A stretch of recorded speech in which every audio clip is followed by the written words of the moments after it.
Welcome to Storytime Haven, dear listeners. Tonight, we venture into the snowy New England countryside, where a tale of longing, loss, and quiet desperation unfolds. Edith Wharton's Ethan Frome introduces us to a man trapped in a bleak and unforgiving existence, his spirit worn down by the harsh realities of rural life. But when a glimmer of hope arrives in the form of a young woman named Mattie Silver, Ethan's life is irrevocably altered. Join us as we explore the depths of his emotions, the power of unspoken desires, and the devastating consequences of choices made in the face of adversity. Chapter 1. The village lay under 2 feet of snow, with drifts at the windy corners. In a sky of iron, the points of the dipper hung like icicles, and Orion flashed his cold fires. The moon had set, but the night was so transparent that the white house fronts between the elms looked grey against the snow. Clumps of bushes made black stains on it, and the basement windows of the church sent shafts of yellow light far across the endless undulations. Young Ethan Frome walked at a quick pace along the deserted street, past the bank and Michael Eddy's new brick store, and Lawyer Varnum's house with the 2 black Norway spruces at the gate. Opposite the Varnum gate, where the road fell away toward the Corbury Valley, the church reared its slim white steeple and narrow peristyle. As the young man walked toward it, the upper windows drew a black arcade along the side wall of the building, but from the lower openings, on the side where the ground sloped steeply down to the Corbury Road. The light shot its long bars, illuminating many fresh furrows in the track leading to the basement door, and showing, under an adjoining shed, a line of sleighs with heavily blanketed horses. The night was perfectly still, and the air so dry and pure that it gave little sensation of cold. The effect produced on Frome was rather of a complete absence of atmosphere, as though nothing less tenuous than ether intervened between the white earth under his feet and the metallic dome overhead. "It's like being in an exhausted receiver," he thought. 4 or 5 years earlier, he had taken a year's course at a technological college at Worcester and dabbled in the laboratory with a friendly professor of physics, and the images supplied by that experience still cropped up, at unexpected moments, through the totally different associations of thought in which he had since been living. His father's death, and the misfortunes following it, had put a premature end to Ethan's studies. But though they had not gone far enough to be of much practical use, they had fed his fancy and made him aware of huge, cloudy meanings behind the daily face of things. As he strode along through the snow, the sense of such meanings glowed in his brain and mingled with the bodily flush produced by his sharp tramp. At the end of the village, he paused before the darkened front of the church. He stood there a moment, breathing quickly and looking up and down the street, in which not another figure moved. The pitch of the Corbury Road below Lawyer Varnum's spruces was the favorite coasting ground of Starkfield. And on clear evenings the church corner rang till late with the shouts of the coasters. But tonight not a sled darkened the whiteness of the long declivity. The hush of midnight lay on the village, and all its waking life was gathered behind the church windows, from which strains of dance music flowed with the broad bands of yellow light. The young man, skirting the side of the building, went down the slope toward the basement door. To keep out of range of the revealing rays from within, he made a circuit through the untrodden snow and gradually approached the farther angle of the basement wall. Thence, still hugging the shadow, he edged his way cautiously forward to the nearest window, holding back his straight spare body and craning his neck till he got a glimpse of the room. Seen thus, from the pure and frosty darkness in which he stood, it seemed to be seething in a mist of heat. The metal reflectors of the gas jets sent crude waves of light against the whitewashed walls, and the iron flanks of the stove at the end of the hall looked as though they were heaving with volcanic fires. The floor was thronged with girls and young men. Down the side wall facing the window stood a row of kitchen chairs from which the older women had just risen. By this time the music had stopped, and the musicians, a fiddler, and the young lady who played the harmonium on Sundays, were hastily refreshing themselves at one corner of the supper table which aligned its devastated pie dishes and ice cream saucers on the platform at the end of the hall. The guests were preparing to leave, and the tide had already set toward the passage where coats and wraps were hung. when a young man with a sprightly foot and a shock of black hair shot into the middle of the floor and clapped his hands. The signal took instant effect. The musicians hurried to their instruments. The dancers, some already half-muffled for departure, fell into line down each side of the room.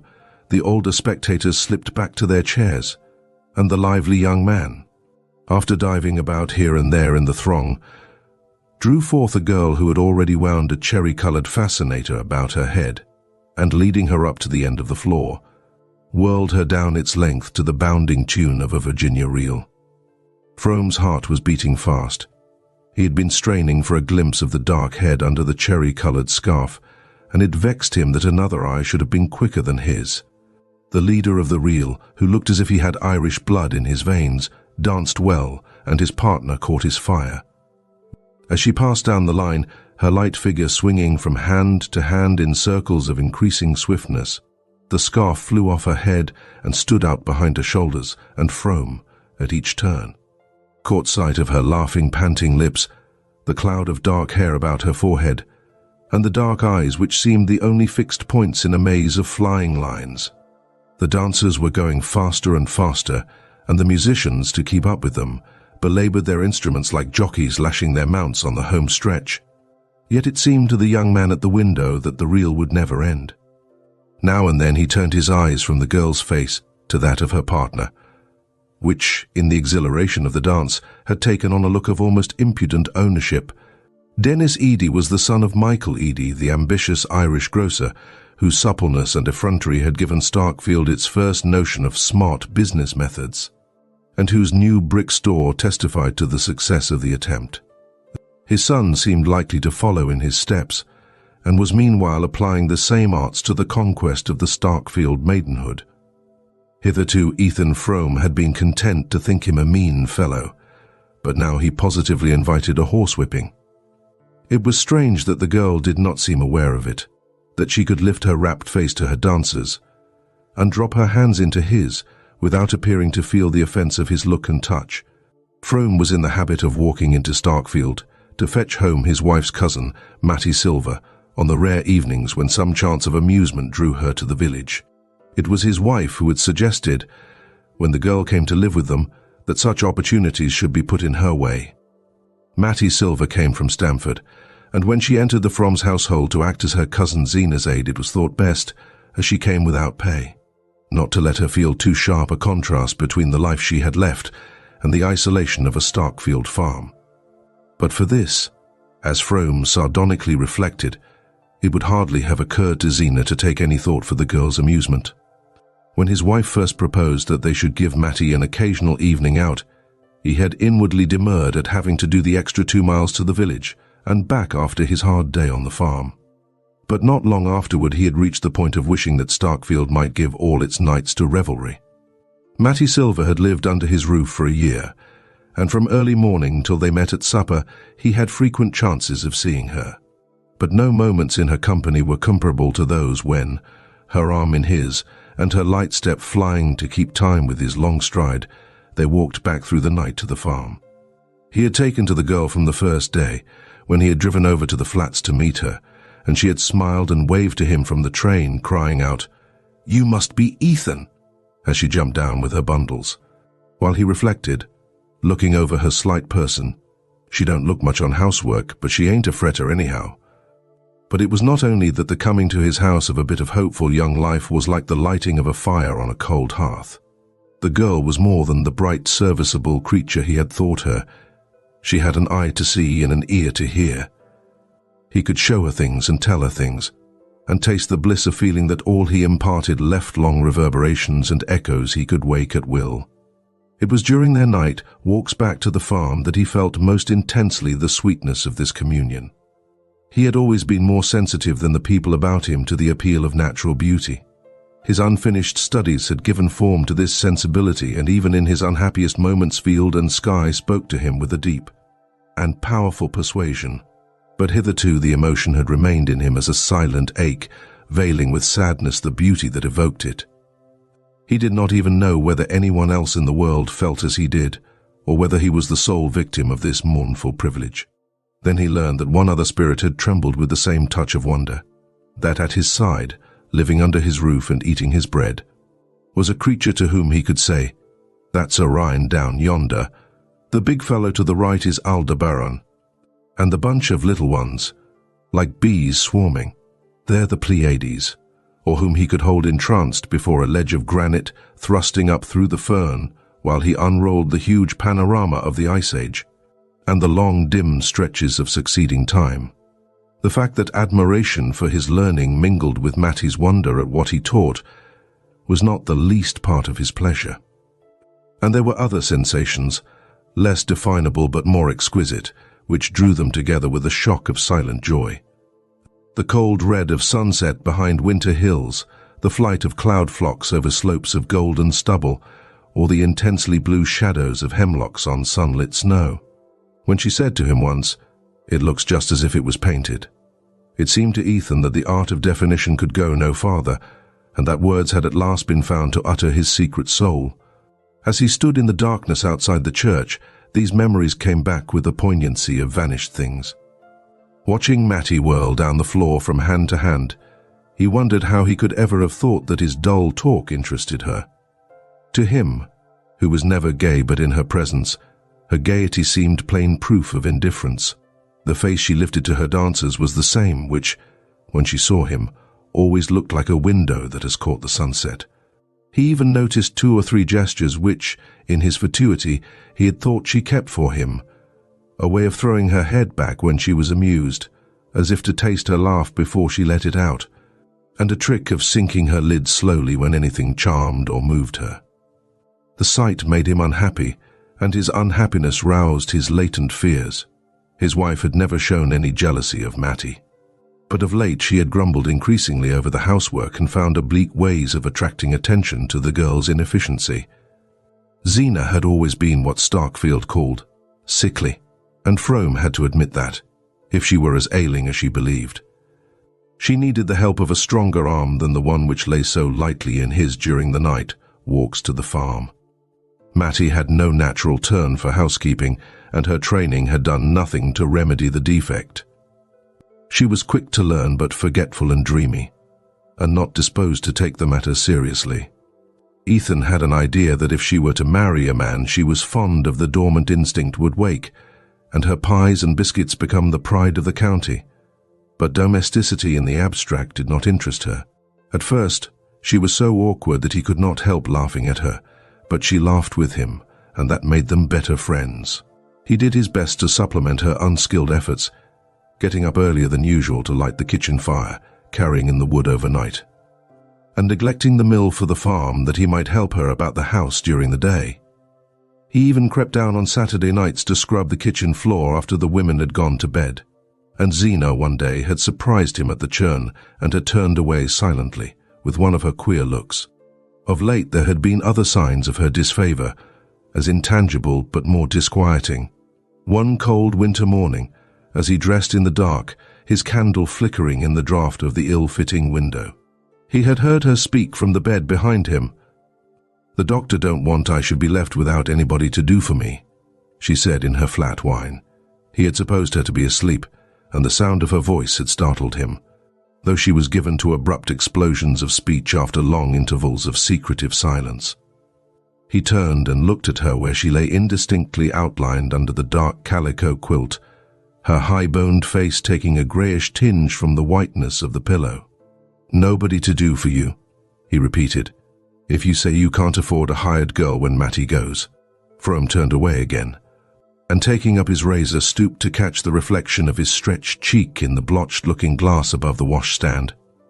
"Why on earth should Mattie go?" "Well, when she gets married, I mean." His wife's drawl came from behind him. "Oh, she'd never leave us as long as you needed her," he returned, scraping hard at his chin. "I wouldn't ever have it said that I stood in the way of a poor girl like Mattie marrying a smart fellow like Dennis Eady." Zeena answered in a tone of plaintive self-effacement. Ethan, glaring at his face in the glass, threw his head back to draw the razor from ear to chin. His hand was steady, but the attitude was an excuse for not making an immediate reply. "And the doctor don't want I should be left without anybody," Zeena continued. "He wanted I should speak to you about a girl he's heard about. That might come." Ethan laid down the razor and straightened himself with a laugh. "Dennis, Eddie, if that's all, I guess there's no such hurry to look round for a girl." "Well, I'd like to talk to you about it," said Zeena obstinately. He was getting into his clothes in fumbling haste. "All right, but I haven't got the time now. I'm late as it is," he returned, holding his old silver turnip watch to the candle. Zeena, apparently accepting this as final, lay watching him in silence while he pulled his suspenders over his shoulders and jerked his arms into his coat. But as he went toward the door, she said, suddenly and incisively, "I guess you're always late. Now you shave every morning." That thrust had frightened him more than any vague insinuations about Dennis Edie. It was a fact that since Mattie Silver's coming he had taken to shaving every day. But his wife always seemed to be asleep when he left her side in the winter darkness, and he had stupidly assumed that she would not notice any change in his appearance. Once or twice in the past, he had been faintly disquieted by Zenobia's way of letting things happen without seeming to remark them, and then, weeks afterward, in a casual phrase, revealing that she had all along taken her notes and drawn her inferences. Of late, however, there had been no room in his thoughts for such vague apprehensions. Zeena herself, from an oppressive reality, had faded into an insubstantial shade. All his life was lived in the sight and sound of Mattie Silver, and he could no longer conceive of its being otherwise. But now, as he stood outside the church and saw Mattie spinning down the floor with Dennis Edie, a throng of disregarded hints and menaces wove their cloud about his brain. Chapter 2. As the dancers poured out of the hall, Frome, drawing back behind the projecting storm door, watched the segregation of the grotesquely muffled groups, in which a moving lantern ray now and then lit up a face flushed with food and dancing. The villagers, being afoot, were the first to climb the slope to the main street, while the country neighbors packed themselves more slowly into the sleighs under the shed. "Ain't you riding, Mattie?" a woman's voice called back from the throng about the shed, and Ethan's heart gave a jump. From where he stood, he could not see the persons coming out of the hall till they had advanced a few steps beyond the wooden sides of the storm door. But through its cracks he heard a clear voice answer, "Mercy, no! Not on such a night." She was there, then, close to him, only a thin board between. In another moment she would step forth into the night, and his eyes, accustomed to the obscurity, would discern her as clearly as though she stood in daylight. A wave of shyness pulled him back into the dark angle of the wall, and he stood there in silence instead of making his presence known to her. It had been one of the wonders of their intercourse that from the first, she, the quicker, finer, more expressive, instead of crushing him by the contrast, had given him something of her own ease and freedom, but now he felt as heavy and loutish as in his student days, when he had tried to jolly the Worcester girls at a picnic.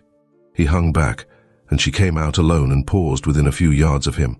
She was almost the last to leave the hall, and she stood looking uncertainly about her, as if wondering why he did not show himself. Then a man's figure approached, coming so close to her that under their formless wrappings they seemed merged in one dim outline. "Gentleman friend gone back on you?" "Say, Matt, that's tough." "No, I wouldn't be mean enough to tell the other girls. I ain't as low down as that." How Frome hated his cheap banter. "But look at here, ain't it lucky I got the old man's cutter down there waiting for us?" Frome heard the girl's voice, gaily incredulous. "What on earth's your father's cutter doing down there?" "Why, waiting for me to take a ride. I got the roan colt too. I kinda knew I'd want to take a ride tonight." Adie, in his triumph, tried to put a sentimental note into his bragging voice. The girl seemed to waver, and Frome saw her twirl the end of her scarf irresolutely about her fingers. Not for the world would he have made a sign to her, though it seemed to him that his life hung on her next gesture. "Hold on a minute while I unhitch the colt," Dennis called to her, springing toward the shed. She stood perfectly still, looking after him in an attitude of tranquil expectancy torturing to the hidden watcher. Frome noticed that she no longer turned her head from side to side, as though peering through the night for another figure. She let Dennis Edie lead out the horse, climb into the cutter, and fling back the bearskin to make room for her at his side. Then, with a swift motion of flight, she turned about and darted up the slope toward the front of the church. "Goodbye," "Hope you'll have a lovely ride," she called back to him over her shoulder. Dennis laughed and gave the horse a cut that brought him quickly abreast of her retreating figure. "Come along. Get in quick. It's as slippery as thunder on this turn," he cried, leaning over to reach out a hand to her. She laughed back at him. "Good night. I'm not getting in." By this time they had passed beyond Frome's earshot, and he could only follow the shadowy pantomime of their silhouettes as they continued to move along the crest of the slope above him. He saw Edie, after a moment, jump from the cutter and go toward the girl with the reins over one arm. The other he tried to slip through hers, but she eluded him nimbly, and Frome's heart, which had swung out over a black void, trembled back to safety. A moment later he heard the jingle of departing sleigh bells, and discerned a figure advancing alone toward the empty expanse of snow before the church. In the black shade of the Varnum spruces, he caught up with her, and she turned with a quick, "Oh, think I'd forgotten you, Matt?" he asked with sheepish glee.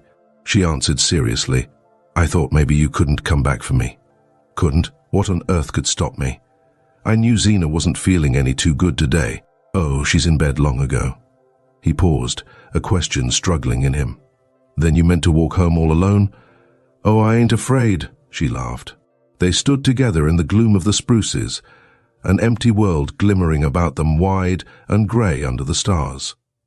He brought his question out. "If you thought I hadn't come, why didn't you ride back with Dennis Eddy?" "Why, where were you?" "How did you know?" "I never saw you." Her wonder and his laughter ran together like spring rills in a thaw. Ethan had the sense of having done something arch and ingenious. To prolong the effect, he groped for a dazzling phrase and brought out, in a growl of rapture, "Come along." He slipped an arm through hers, as Eddy had done, and fancied it was faintly pressed against her side, but neither of them moved.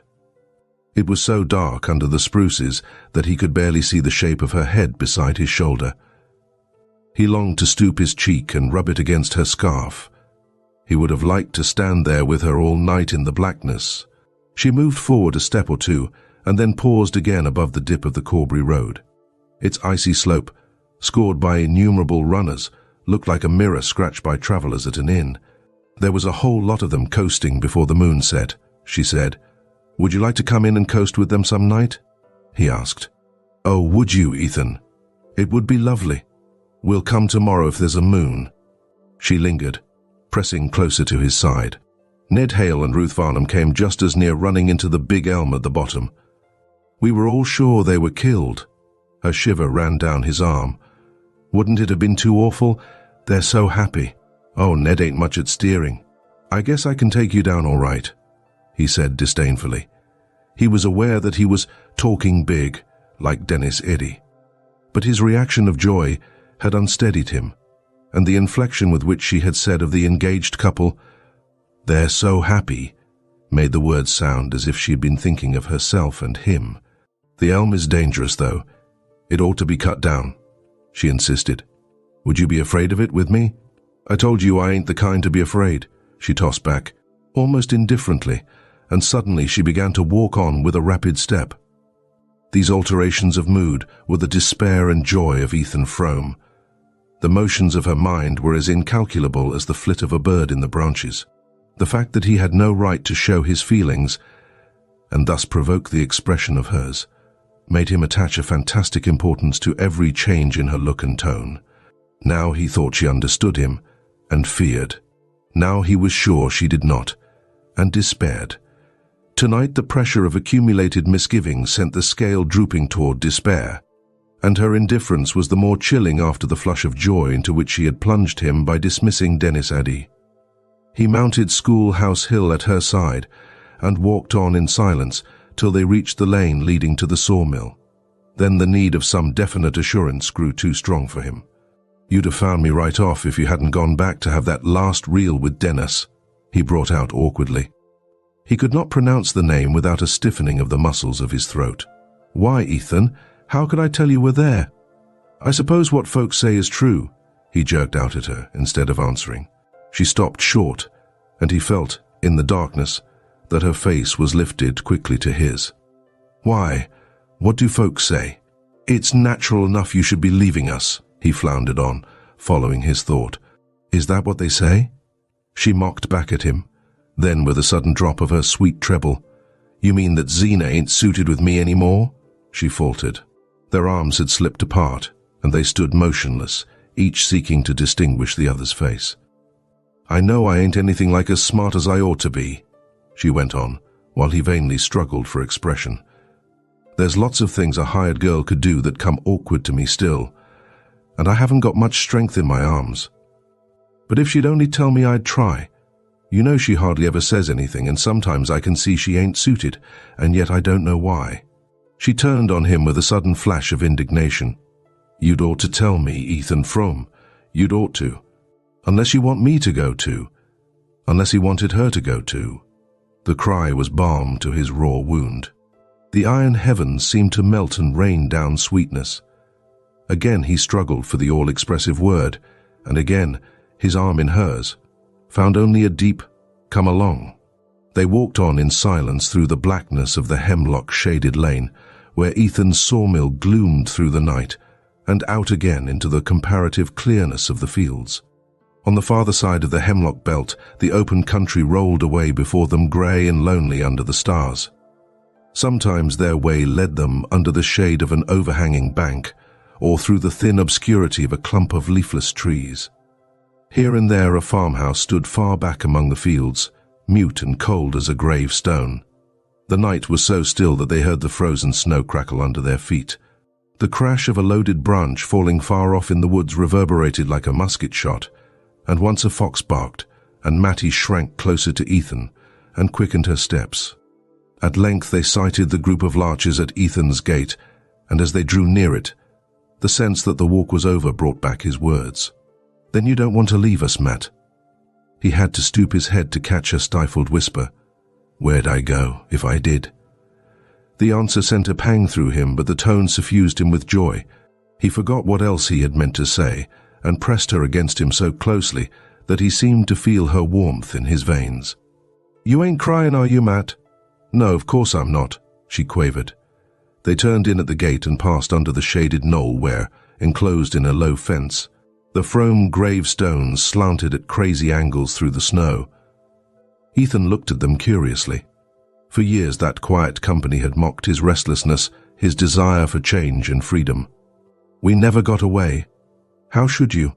Seemed to be written on every headstone, and whenever he went in or out of his gate, he thought with a shiver, I shall just go on living here till I join them. But now all desire for change had vanished, and the sight of the little enclosure gave him a warm sense of continuance and stability. I guess we'll never let you go, Matt, he whispered, as though even the dead, lovers once, must conspire with him to keep her. And brushing by the graves, he thought, we'll always go on living here together, and someday she'll lie there beside me. He let the vision possess him as they climbed the hill to the house. He was never so happy with her as when he abandoned himself to these dreams. Halfway up the slope, Mattie stumbled against some unseen obstruction and clutched his sleeve to steady herself. The wave of warmth that went through him was like the prolongation of his vision. For the first time he stole his arm about her, and she did not resist. They walked on as if they were floating on a summer stream.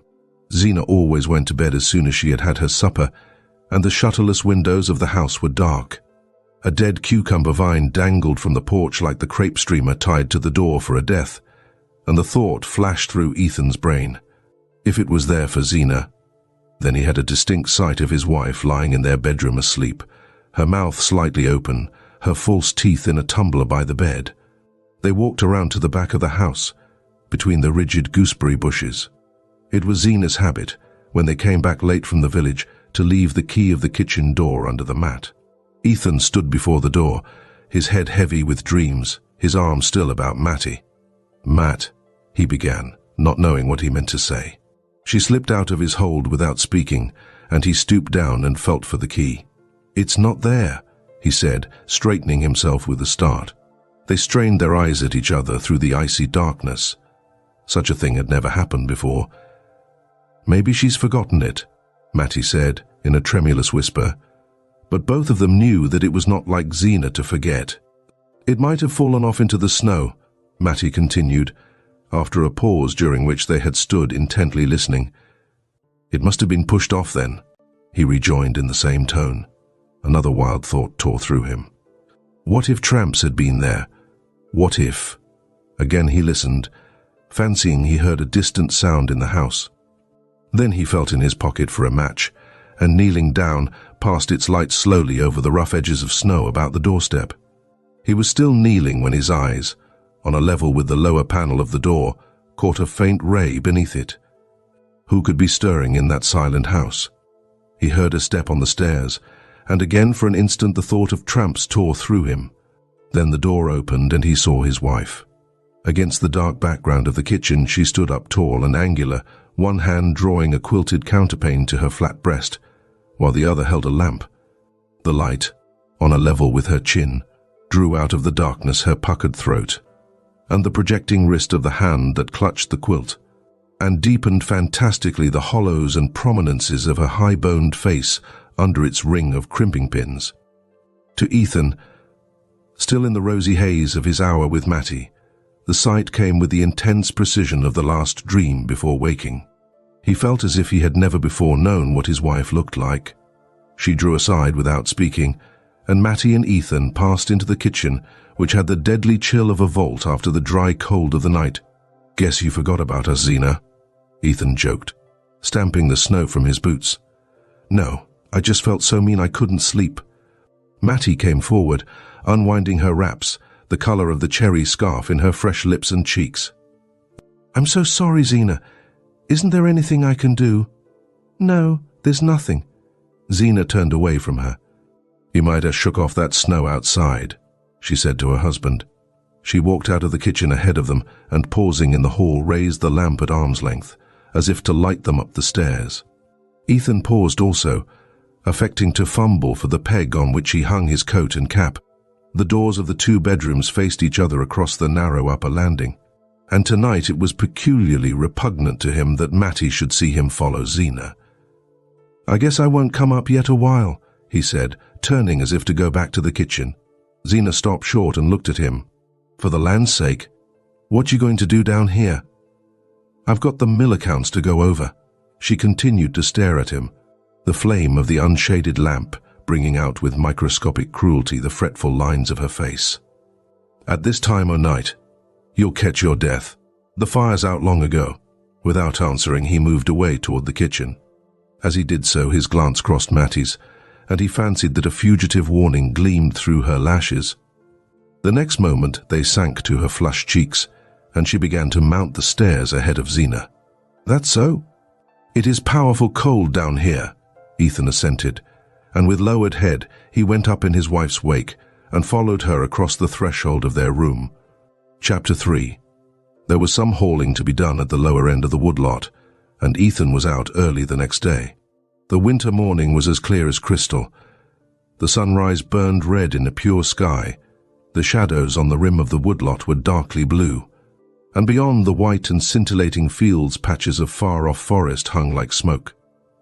It was in the early morning stillness, when his muscles were swinging to their familiar task and his lungs expanding with long draughts of mountain air, that Ethan did his clearest thinking. He and Zeena had not exchanged a word after the door of their room had closed on them. She had measured out some drops from a medicine bottle on a chair by the bed and, after swallowing them, and wrapping her head in a piece of yellow flannel, had lain down with her face turned away. Ethan undressed hurriedly and blew out the light so that he should not see her when he took his place at her side. As he lay there, he could hear Mattie moving about in her room, and her candle, sending its small ray across the landing, drew a scarcely perceptible line of light under his door. He kept his eyes fixed on the light till it vanished. Then the room grew perfectly black, and not a sound was audible but Zeena's asthmatic breathing. Ethan felt confusedly that there were many things he ought to think about, but through his tingling veins and tired brain only one sensation throbbed: the warmth of Mattie's shoulder against his. Why had he not kissed her when he held her there? A few hours earlier he would not have asked himself the question. Even a few minutes earlier, when they had stood alone outside the house, he would not have dared to think of kissing her. But since he had seen her lips in the lamplight, he felt that they were his. Now, in the bright morning air, her face was still before him. It was part of the sun's red and of the pure glitter on the snow. How the girl had changed since she had come to Starkfield. He remembered what a colorless slip of a thing she had looked the day he had met her at the station. And all the first winter, how she had shivered with cold when the northerly gales shook the thin clapboards and the snow beat like hail against the loose-hung windows. He had been afraid that she would hate the hard life, the cold and loneliness.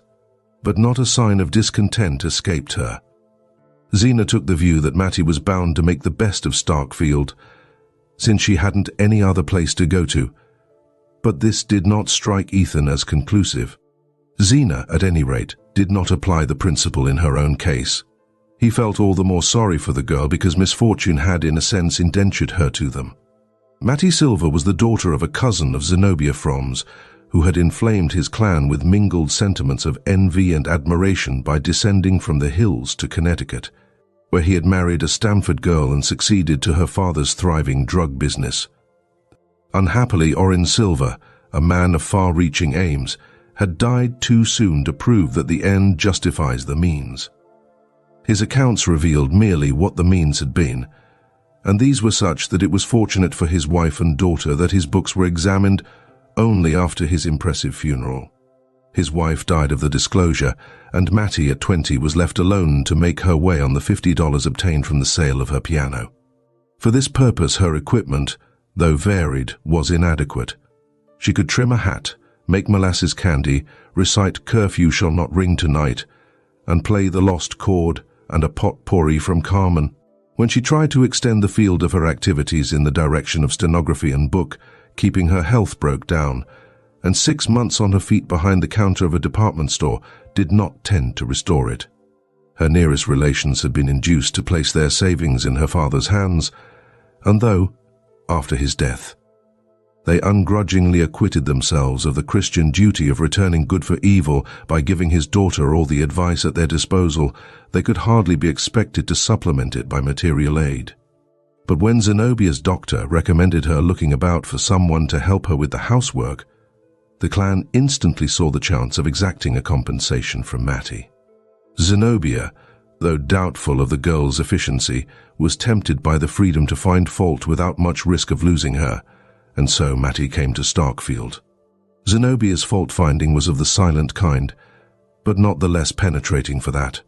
During the first months, Ethan alternately burned with the desire to see Mattie defy her, and trembled with fear of the result. Then the situation grew less strained. The pure air and the long summer hours in the open gave back life and elasticity to Mattie, and Zeena, with more leisure to devote to her complex ailments, grew less watchful of the girl's omissions.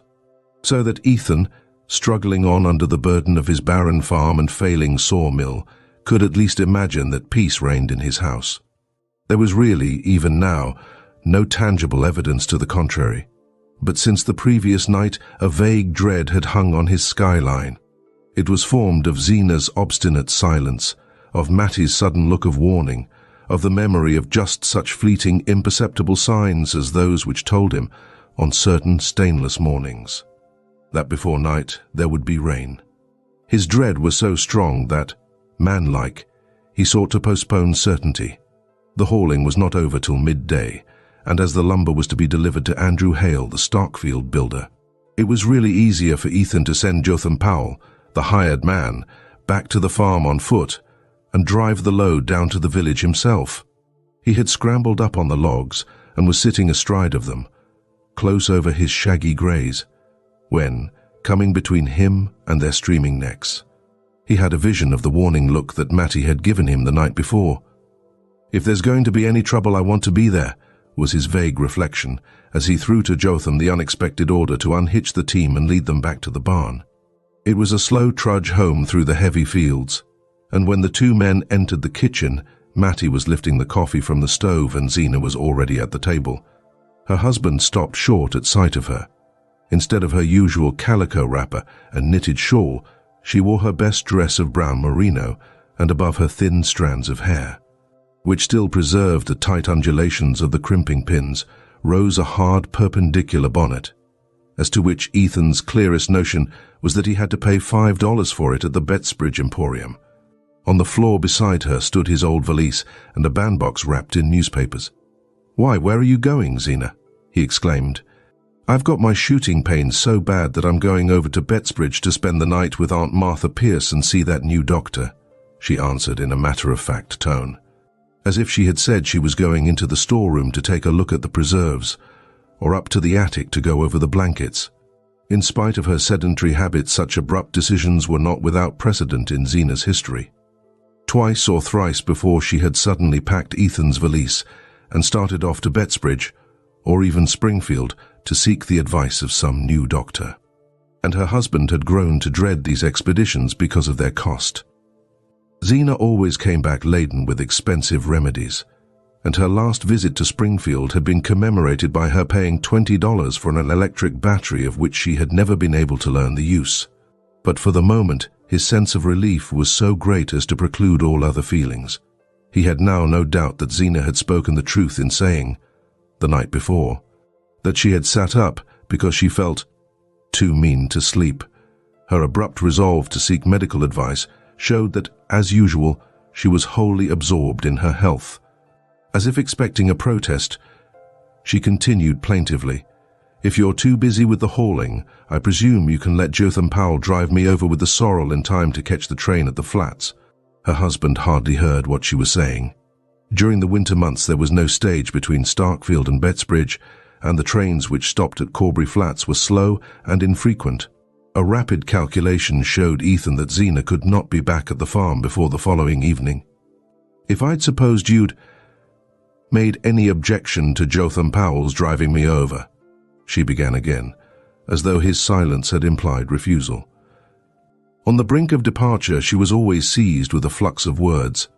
"All I know is," she continued, "I can't go on the way I am much longer. The pains are clear away down to my ankles now, or I'd have walked into Starkfield on my own feet, soon and put you out, and asked Michael Eddy to let me ride over on his wagon to the flats, when he sends to meet the train that brings his groceries. I'd had 2 hours to wait in the station, but I'd sooner done it, even with this cold, than to have you say, 'Of course Jotham will drive you over,'" Ethan roused himself to answer. He became suddenly conscious that he was looking at Mattie while Zeena talked to him, and with an effort he turned his eyes to his wife. She sat opposite the window, and the pale light reflected from the banks of snow made her face look more than usually drawn and bloodless, sharpened the 3 parallel creases between ear and cheek, and drew querulous lines from her thin nose to the corners of her mouth. Though she was but 7 years her husband's senior, and he was only 28, she was already an old woman. Ethan tried to say something befitting the occasion, but there was only one thought in his mind, the fact that, for the first time since Mattie had come to live with them, Zeena was to be away for a night. He wondered if the girl were thinking of it too. He knew that Zeena must be wondering why he did not offer to drive her to the flats and let Jotham Powell take the lumber to Starkfield, and at first he could not think of a pretext for not doing so. Then he said, "I'd take you over myself, only I've got to collect the cash for the lumber."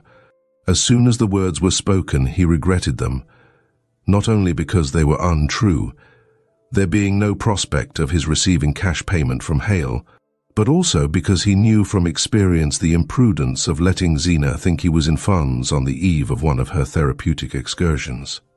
At the moment, however, his one desire was to avoid the long drive with her behind the ancient sorrel who never went out of a walk. Zeena made no reply. She did not seem to hear what he had said. She had already pushed her plate aside and was measuring out a draught from a large bottle at her elbow. "It ain't done me a speck of good, but I guess I might as well use it up," she remarked, adding, as she pushed the empty bottle toward Mattie, "If you can get the taste out, it'll do for pickles." Chapter 4. As soon as his wife had driven off, Ethan took his coat and cap from the peg. Mattie was washing up the dishes, humming one of the dance tunes of the night before. He said, "So long, Matt," and she answered gaily, "So long, Ethan," and that was all. It was warm and bright in the kitchen. The sun slanted through the south window on the girl's moving figure, on the cat dozing in a chair, and on the geraniums brought in from the doorway, where Ethan had planted them in the summer, to make a garden for Mattie. He would have liked to linger on, watching her tidy up and then settle down to her sewing. But he wanted still more to get the hauling done and be back at the farm before night. All the way down to the village he continued to think of his return to Mattie. The kitchen was a poor place. Not spruce and shining as his mother had kept it in his boyhood, but it was surprising what a home-like look the mere fact of Zeena's absence gave it. And he pictured what it would be like that evening when he and Mattie were there after supper. For the first time they would be alone together indoors, and they would sit there, one on each side of the stove like a married couple, he in his stocking feet and smoking his pipe, she laughing and talking in that funny way she had, which was always as new to him as if he had never heard her before. The sweetness of the picture and the relief of knowing that his fears of trouble with Zeena were unfounded sent up his spirits with a rush, and he, who was usually so silent, whistled and sang aloud as he drove through the snowy fields. There was in him a slumbering spark of sociability which the long Starkfield winters had not yet extinguished. By nature grave and inarticulate, he admired recklessness and gaiety in others, and was warmed to the marrow by friendly human intercourse. At Worcester, though he had the name of keeping to himself and not being much of a hand at a good time, he had secretly gloried in being clapped on the back and hailed as Old Eth or Old Stiff, and the cessation of such familiarities had increased the chill of his return to Starkfield. There the silence had deepened about him year by year. Left alone after his father's accident to carry the burden of farm and mill, he had had no time for convivial loiterings in the village, and when his mother fell ill the loneliness of the house grew more oppressive than that of the fields. His mother had been a talker in her day, but after her trouble the sound of her voice was seldom heard, though she had not lost the power of speech. Sometimes, in the long winter evenings, when in desperation her son asked her why she didn't say something, she would lift a finger and answer, "Because I'm listening."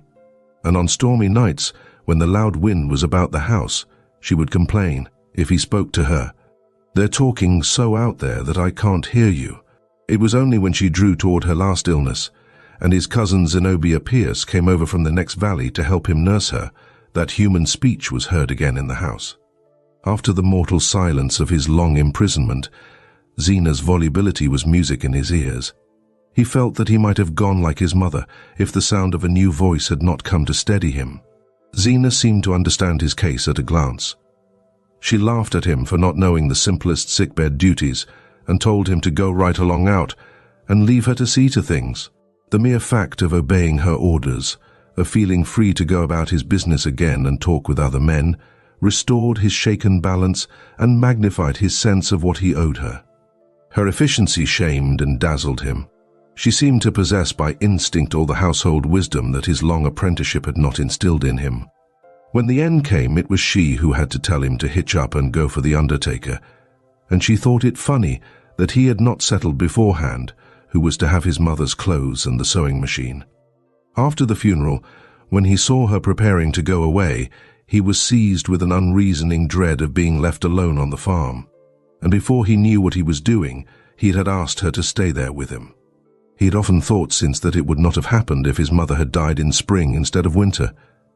When they married, it was agreed that, as soon as he could straighten out the difficulties resulting from Mrs. Frome's long illness, they would sell the farm and sawmill and try their luck in a large town. Ethan's love of nature did not take the form of a taste for agriculture.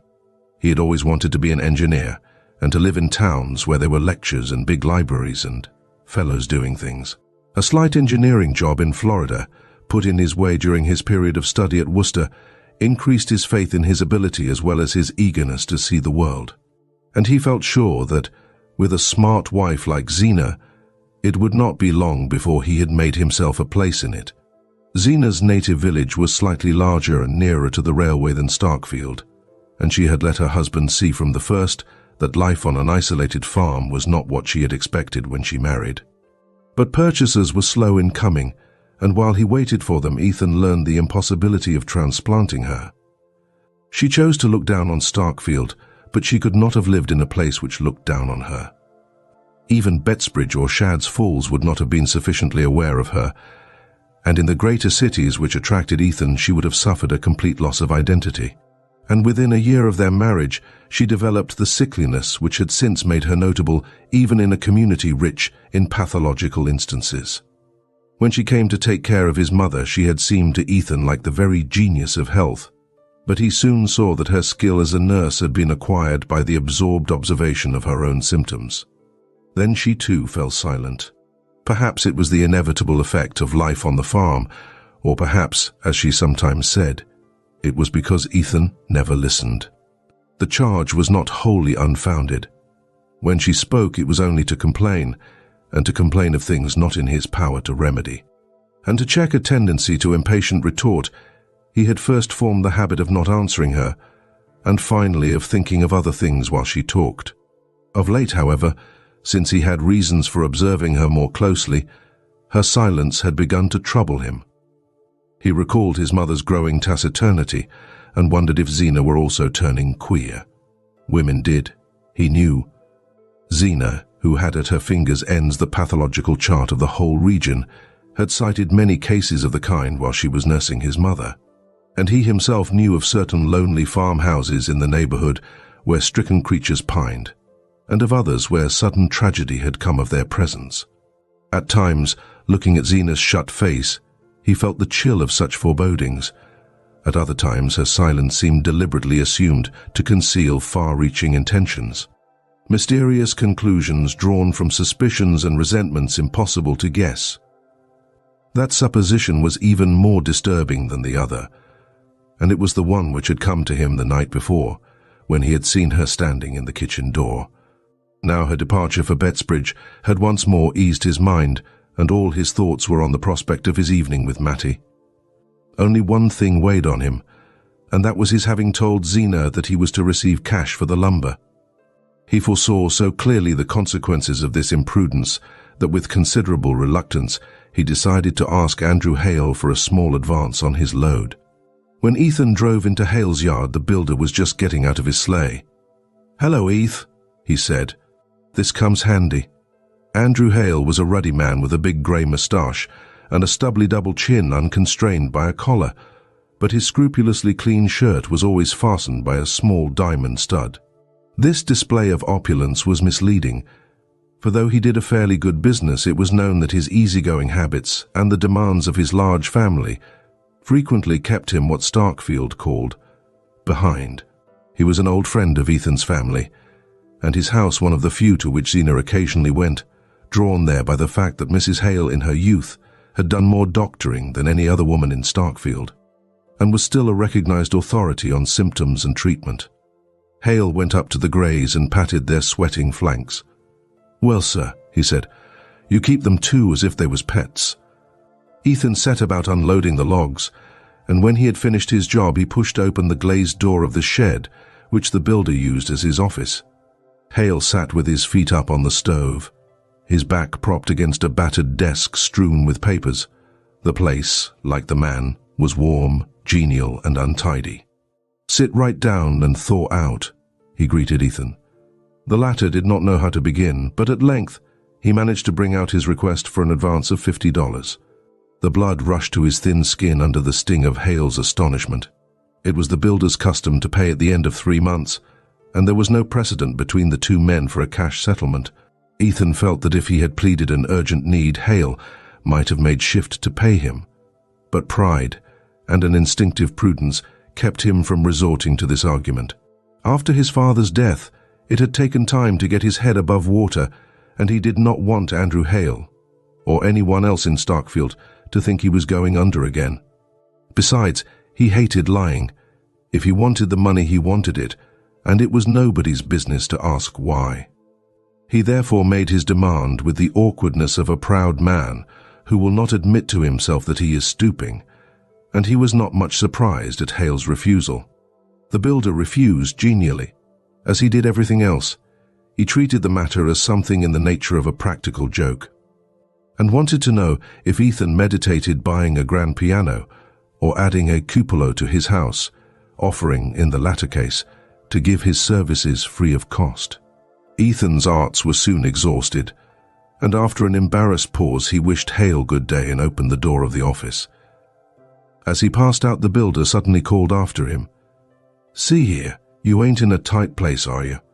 "Not a bit," Ethan's pride retorted before his reason had time to intervene. "Well, that's good, because I am a shade.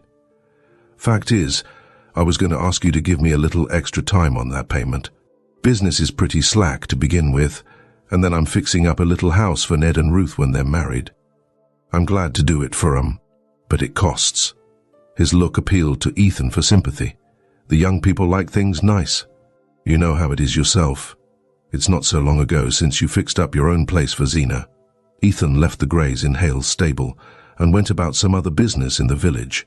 As he walked away, the builder's last phrase lingered in his ears, and he reflected grimly that his 7 years with Zeena seemed to Starkfield not so long. The afternoon was drawing to an end, and here and there a lighted pane spangled the cold grey dusk and made the snow look whiter. The bitter weather had driven everyone indoors, and Ethan had the long rural street to himself. Suddenly he heard the brisk play of sleigh bells, and a cutter passed him, drawn by a free-going horse. Ethan recognized Michael Eddy's roan colt, and young Dennis Eddy, in a handsome new fur cap, leaned forward and waved a greeting. "Hello, Eth," he shouted and spun on. The cutter was going in the direction of the Frome farm, and Ethan's heart contracted as he listened to the dwindling bells. What more likely than that Dennis Eddy had heard of Zeena's departure for Bettsbridge, and was profiting by the opportunity to spend an hour with Mattie? Ethan was ashamed of the storm of jealousy in his breast. It seemed unworthy of the girl that his thoughts of her should be so violent. He walked on to the church corner and entered the shade of the Varnum spruces, where he had stood with her the night before. As he passed into their gloom, he saw an indistinct outline just ahead of him. At his approach, it melted for an instant into two separate shapes and then conjoined again, and he heard a kiss, and a half-laughing "Oh," provoked by the discovery of his presence. Again the outline hastily disunited, and the Varnum gate slammed on one half while the other hurried on ahead of him. Ethan smiled at the discomfiture he had caused. What did it matter to Ned Hale and Ruth Varnum if they were caught kissing each other? Everybody in Starkfield knew they were engaged. It pleased Ethan to have surprised a pair of lovers on the spot where he and Mattie had stood with such a thirst for each other in their hearts. But he felt a pang at the thought that these two need not hide their happiness. He fetched the Greys from Hale's stable and started on his long climb back to the farm. The cold was less sharp than earlier in the day, and a thick, fleecy sky threatened snow for the morrow. Here and there a star pricked through, showing behind it a deep well of blue. In an hour or two the moon would push over the ridge behind the farm, burn a gold-edged rent in the clouds, and then be swallowed by them. A mournful peace hung on the fields, as though they felt the relaxing grasp of the cold and stretched themselves in their long winter sleep. Ethan's ears were alert for the jingle of sleigh bells, but not a sound broke the silence of the lonely road. As he drew near the farm, he saw, through the thin screen of larches at the gate, a light twinkling in the house above him. "She's up in her room," he said to himself, fixing herself up for supper, and he remembered Zeena's sarcastic stare when Mattie, on the evening of her arrival, had come down to supper with smoothed hair and a ribbon at her neck. He passed by the graves on the knoll and turned his head to glance at one of the older headstones, which had interested him deeply as a boy because it bore his name. Sacred to the memory of Ethan Frome and Endurance, his wife, who dwelled together in peace for 50 years. He used to think that 50 years sounded like a long time to live together, but now it seemed to him that they might pass in a flash. Then, with a sudden dart of irony, he wondered if, when their turn came, the same epitaph would be written over him and Zeena. He opened the barn door and craned his head into the obscurity, half fearing to discover Dennis Eddy's roan colt in the stall beside the sorrel. But the old horse was there alone, mumbling his crib with toothless jaws, and Ethan whistled cheerfully while he bedded down the Greys and shook an extra measure of oats into their mangers. His was not a tuneful throat, but harsh melodies burst from it as he locked the barn and sprang up the hill to the house. He reached the kitchen porch and turned the door handle, but the door did not yield to his touch. Startled at finding it locked, he rattled the handle violently. Then he reflected that Mattie was alone, and that it was natural she should barricade herself at nightfall. He stood in the darkness expecting to hear her step. It did not come, and after vainly straining his ears, he called out in a voice that shook with joy. "Hello, Matt," silence answered, but in a minute or two he caught a sound on the stairs and saw a line of light about the doorframe as he had seen it the night before. So strange was the precision with which the incidents of the previous evening were repeating themselves that he half expected, when he heard the key turn, to see his wife before him on the threshold. But the door opened, and Mattie faced him. She stood just as Zeena had stood, a lifted lamp in her hand, against the black background of the kitchen. She held the light at the same level, and it drew out with the same distinctness her slim young throat and the brown wrist no bigger than a child's. Then, striking upward, it threw a lustrous fleck on her lips, edged her eyes with velvet shade, and laid a milky whiteness above the black curve of her brows. She wore her usual dress of darkish stuff, and there was no bow at her neck, but through her hair she had run a streak of crimson ribbon. This tribute to the unusual transformed and glorified her. She seemed to Ethan taller, fuller, more womanly in shape and motion. She stood aside, smiling silently, while he entered, and then moved away from him with something soft and flowing in her gait. She set the lamp on the table, and he saw that it was carefully laid for supper, with fresh dough nuts, stewed blueberries and his favorite pickles in a dish of gay red glass. A bright fire glowed in the stove, and the cat lay stretched before it, watching the table with a drowsy eye. Ethan was suffocated with the sense of well-being. He went out into the passage to hang up his coat and pull off his wet boots. When he came back, Mattie had set the teapot on the table, and the cat was rubbing itself persuasively against her ankles. "Why, Puss, I nearly tripped over you," she cried, the laughter sparkling through her lashes. Again Ethan felt a sudden twinge of jealousy. Could it be his coming that gave her such a kindled face? "Well, Matt, any visitors?" he threw off, stooping down carelessly to examine the fastening of the stove. She nodded and laughed. "Yes, one," and he felt a blackness settling on his brows. "Who was that?" he questioned, raising himself up to slant a glance at her beneath his scowl. Her eyes danced with malice. "Why, Jotham Powell. He came in after he got back and asked for a drop of coffee before he went down home." The blackness lifted and light flooded Ethan's brain. "That all? Well, I hope you made out to let him have it." And after a pause, he felt it right to add, "I suppose he got Zeena over to the flats all right?" "Oh yes, in plenty of time." The name threw a chill between them, and they stood a moment looking sideways at each other before Mattie said with a shy laugh, "I guess it's about time for supper." They drew their seats up to the table, and the cat, unbidden, jumped between them into Zeena's empty chair. "Oh, Puss," said Mattie, and they laughed again. Ethan, a moment earlier, had felt himself on the brink of eloquence, but the mention of Zeena had paralyzed him. Mattie seemed to feel the contagion of his embarrassment and sat with downcast lids, sipping her tea, while he feigned an insatiable appetite for doughnuts and sweet pickles. At last, after casting about for an effective opening, he took a long gulp of tea, cleared his throat, and said, "Looks as if there'd be more snow." She feigned great interest. "Is that so? Do you suppose it'll interfere with Zeena's getting back?" She flushed red as the question escaped her and hastily set down the cup she was lifting. Ethan reached over for another helping of pickles. "You never can tell, this time of year it drifts so bad on the flats." The name had benumbed him again, and once more he felt as if Zeena were in the room between them. "Oh, Puss, you're too greedy," Mattie cried. The cat, unnoticed, had crept up on muffled paws from Zeena's seat to the table and was stealthily elongating its body in the direction of the milk jug, which stood between Ethan and Mattie. The two leaned forward at the same moment, and their hands met on the handle of the jug. Mattie's hand was underneath, and Ethan kept his clasped on it a moment longer than was necessary. The cat, profiting by this unusual demonstration, tried to effect an unnoticed retreat, and in doing so backed into the pickle dish, which fell to the floor with a crash. Mattie, in an instant, had sprung from her chair and was down on her knees by the fragments. "Oh, Ethan, Ethan, it's all to pieces. What will Zeena say?" But this time his courage was up.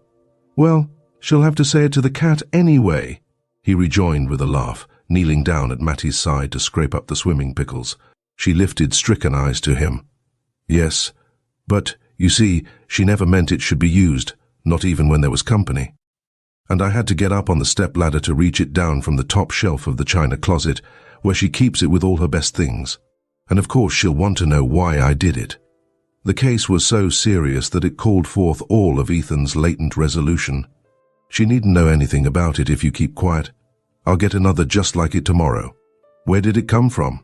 "I'll go to Shad's Falls for it if I have to." "Oh, you'll never get another even there. It was a wedding present. Don't you remember? It came all the way from Philadelphia, from Zeena's aunt that married the minister. That's why she wouldn't ever use it." "Oh, Ethan, Ethan, what in the world shall I do?" She began to cry, and he felt as if every one of her tears were pouring over him like burning lead. "Don't, Matt. Don't. Oh, don't," he implored her. She struggled to her feet, and he rose and followed her helplessly while she spread out the pieces of glass on the kitchen dresser. It seemed to him as if the shattered fragments of their evening lay there. "Here, give them to me," he said in a voice of sudden authority. She drew aside, instinctively obeying his tone. "Oh, Ethan, what are you going to do?" Without replying, he gathered the pieces of glass into his broad palm and walked out of the kitchen to the passage. There he lit a candle end, opened the china closet, and reaching his long arm up to the highest shelf, laid the pieces together with such accuracy of touch that a close inspection convinced him of the impossibility of detecting from below that the dish was broken. If he glued it together the next morning, months might elapse before his wife noticed what had happened, and meanwhile he might after all be able to match the dish at Shad's Falls or Bettsbridge. Having satisfied himself that there was no risk of immediate discovery, he went back to the kitchen with a lighter step, and found Mattie disconsolately removing the last scraps of pickle from the floor. "It's all right, Matt. Come back and finish supper," he commanded her. Completely reassured, she shone on him through tear-hung lashes, and his soul swelled with pride as he saw how his tones subdued her.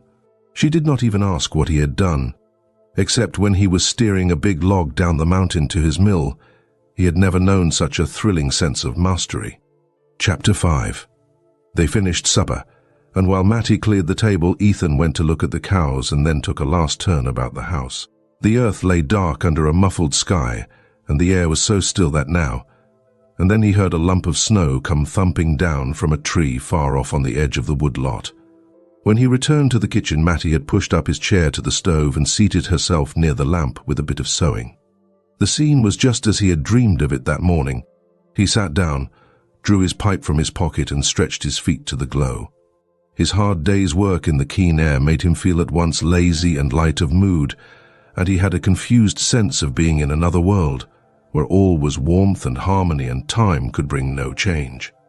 The only drawback to his complete well-being was the fact that he could not see Mattie from where he sat, but he was too indolent to move, and after a moment he said, "Come over here and sit by the stove." Zeena's empty rocking chair stood facing him. Mattie rose obediently and seated herself in it.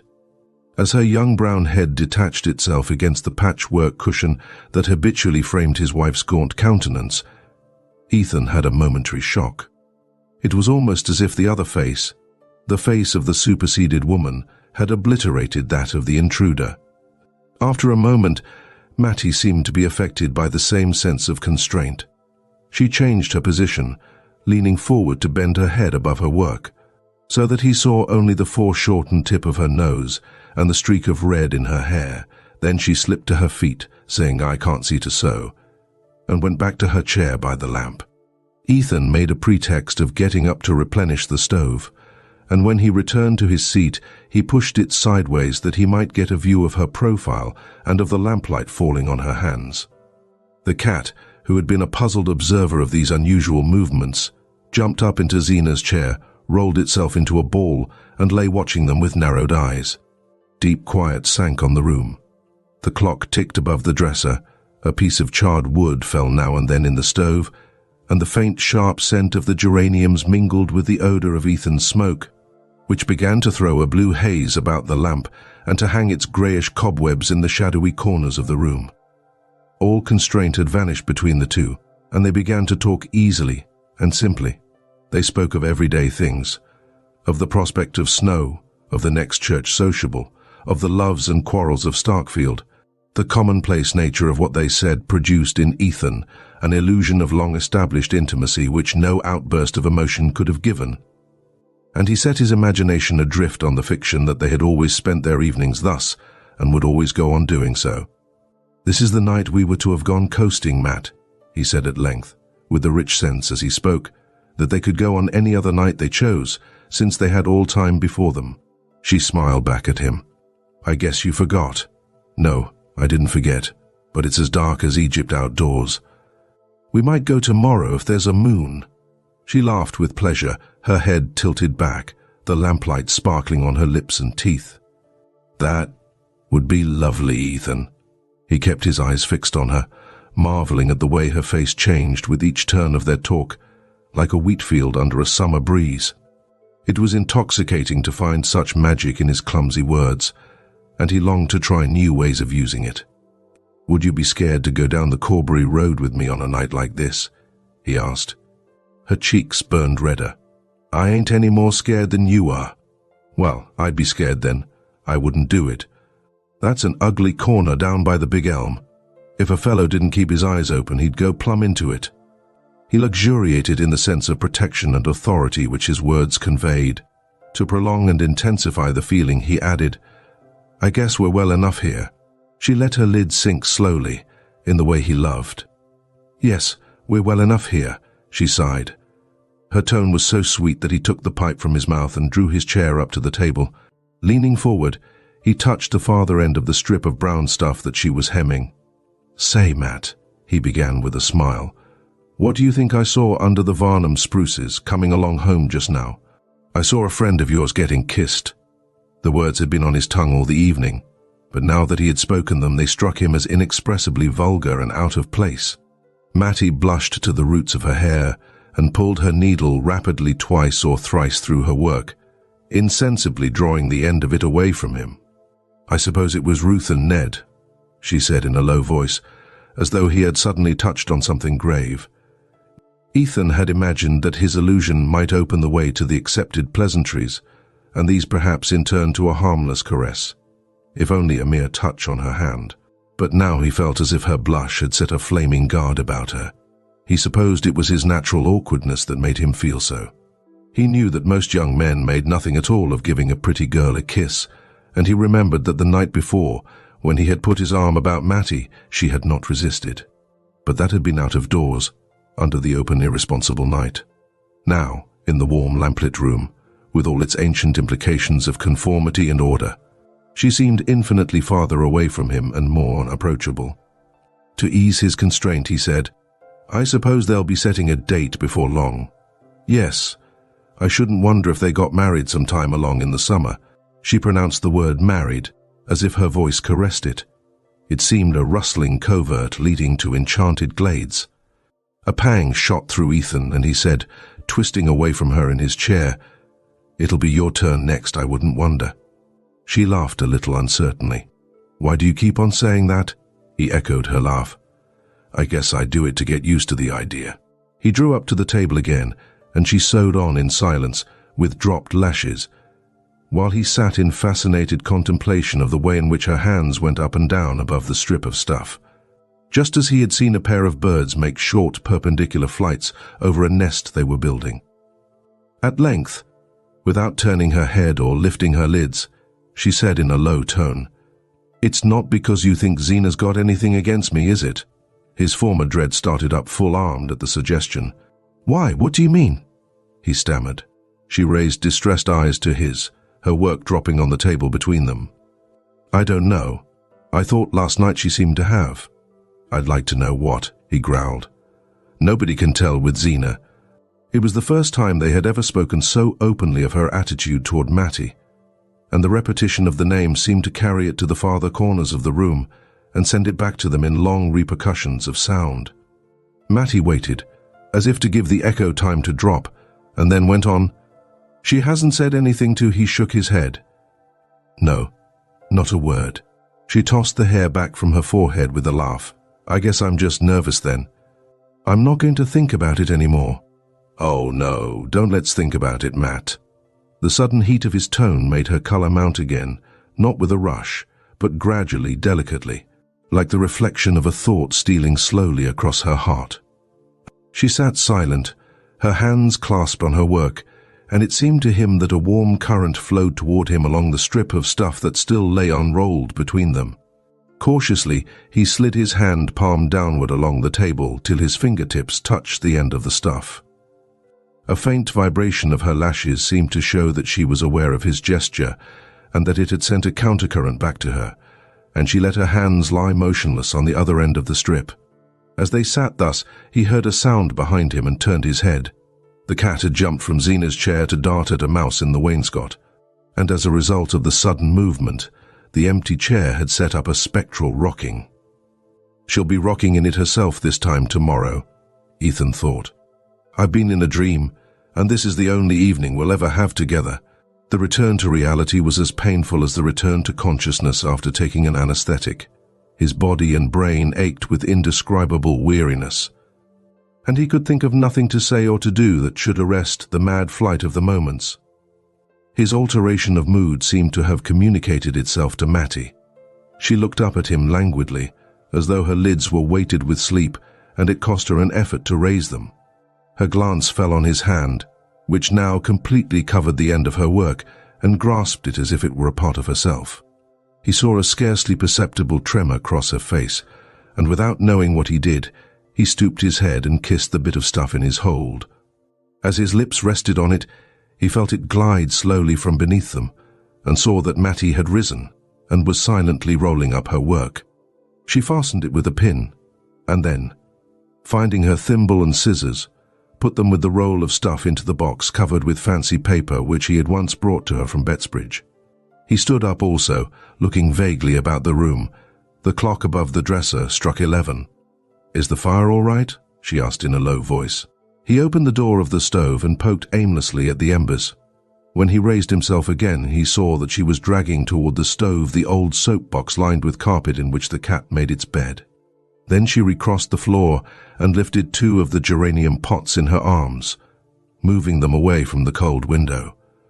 He followed her and brought the other geraniums, the hyacinth bulbs in a cracked custard bowl, and the German ivy trained over an old croquet hoop. When these nightly duties were performed, there was nothing left to do but to bring in the tin candlestick from the passage, light the candle and blow out the lamp. Ethan put the candlestick in Mattie's hand, and she went out of the kitchen ahead of him, the light that she carried before her making her dark hair look like a drift of mist on the moon. "Good night, Matt," he said, as she put her foot on the first step of the stairs. She turned and looked at him a moment. "Good night, Ethan," she answered, and went up. When the door of her room had closed on her, he remembered that he had not even touched her hand. Chapter 6. The next morning at breakfast, Jotham Powell was between them, and Ethan tried to hide his joy under an air of exaggerated indifference, lounging back in his chair to throw scraps to the cat, growling at the weather, and not so much as offering to help Mattie when she rose to clear away the dishes. He did not know why he was so irrationally happy, for nothing was changed in his life or hers. He had not even touched the tip of her fingers or looked her full in the eyes, but their evening together had given him a vision of what life at her side might be, and he was glad now that he had done nothing to trouble the sweetness of the picture. He had a fancy that she knew what had restrained him. There was a last load of lumber to be hauled to the village, and Jotham Powell, who did not work regularly for Ethan in winter, had come round to help with the job, but a wet snow, melting to sleet, had fallen in the night and turned the roads to glass. There was more wet in the air, and it seemed likely to both men that the weather would milden toward afternoon and make the going safer. Ethan therefore proposed to his assistant that they should load the sledge at the woodlot, as they had done on the previous morning, and put off the teaming to Starkfield till later in the day. This plan had the advantage of enabling him to send Jotham to the flats after dinner to meet Zenobia, while he himself took the lumber down to the village. He told Jotham to go out and harness up the greys, and for a moment he and Mattie had the kitchen to themselves. She had plunged the breakfast dishes into a tin dishpan and was bending above it with her slim arms bared to the elbow. The steam from the hot water beating her forehead and tightening her rough hair into little brown rings like the tendrils on the traveller's joy. Ethan stood looking at her, his heart in his throat. He wanted to say, "We shall never be alone again like this." Instead, he reached down his tobacco pouch from a shelf of the dresser, put it into his pocket and said, "I guess I can make out to be home for dinner." She answered, "All right, Ethan," and he heard her singing over the dishes as he went. As soon as the sledge was loaded, he meant to send Jotham back to the farm and hurry on foot into the village to buy the glue for the pickle dish.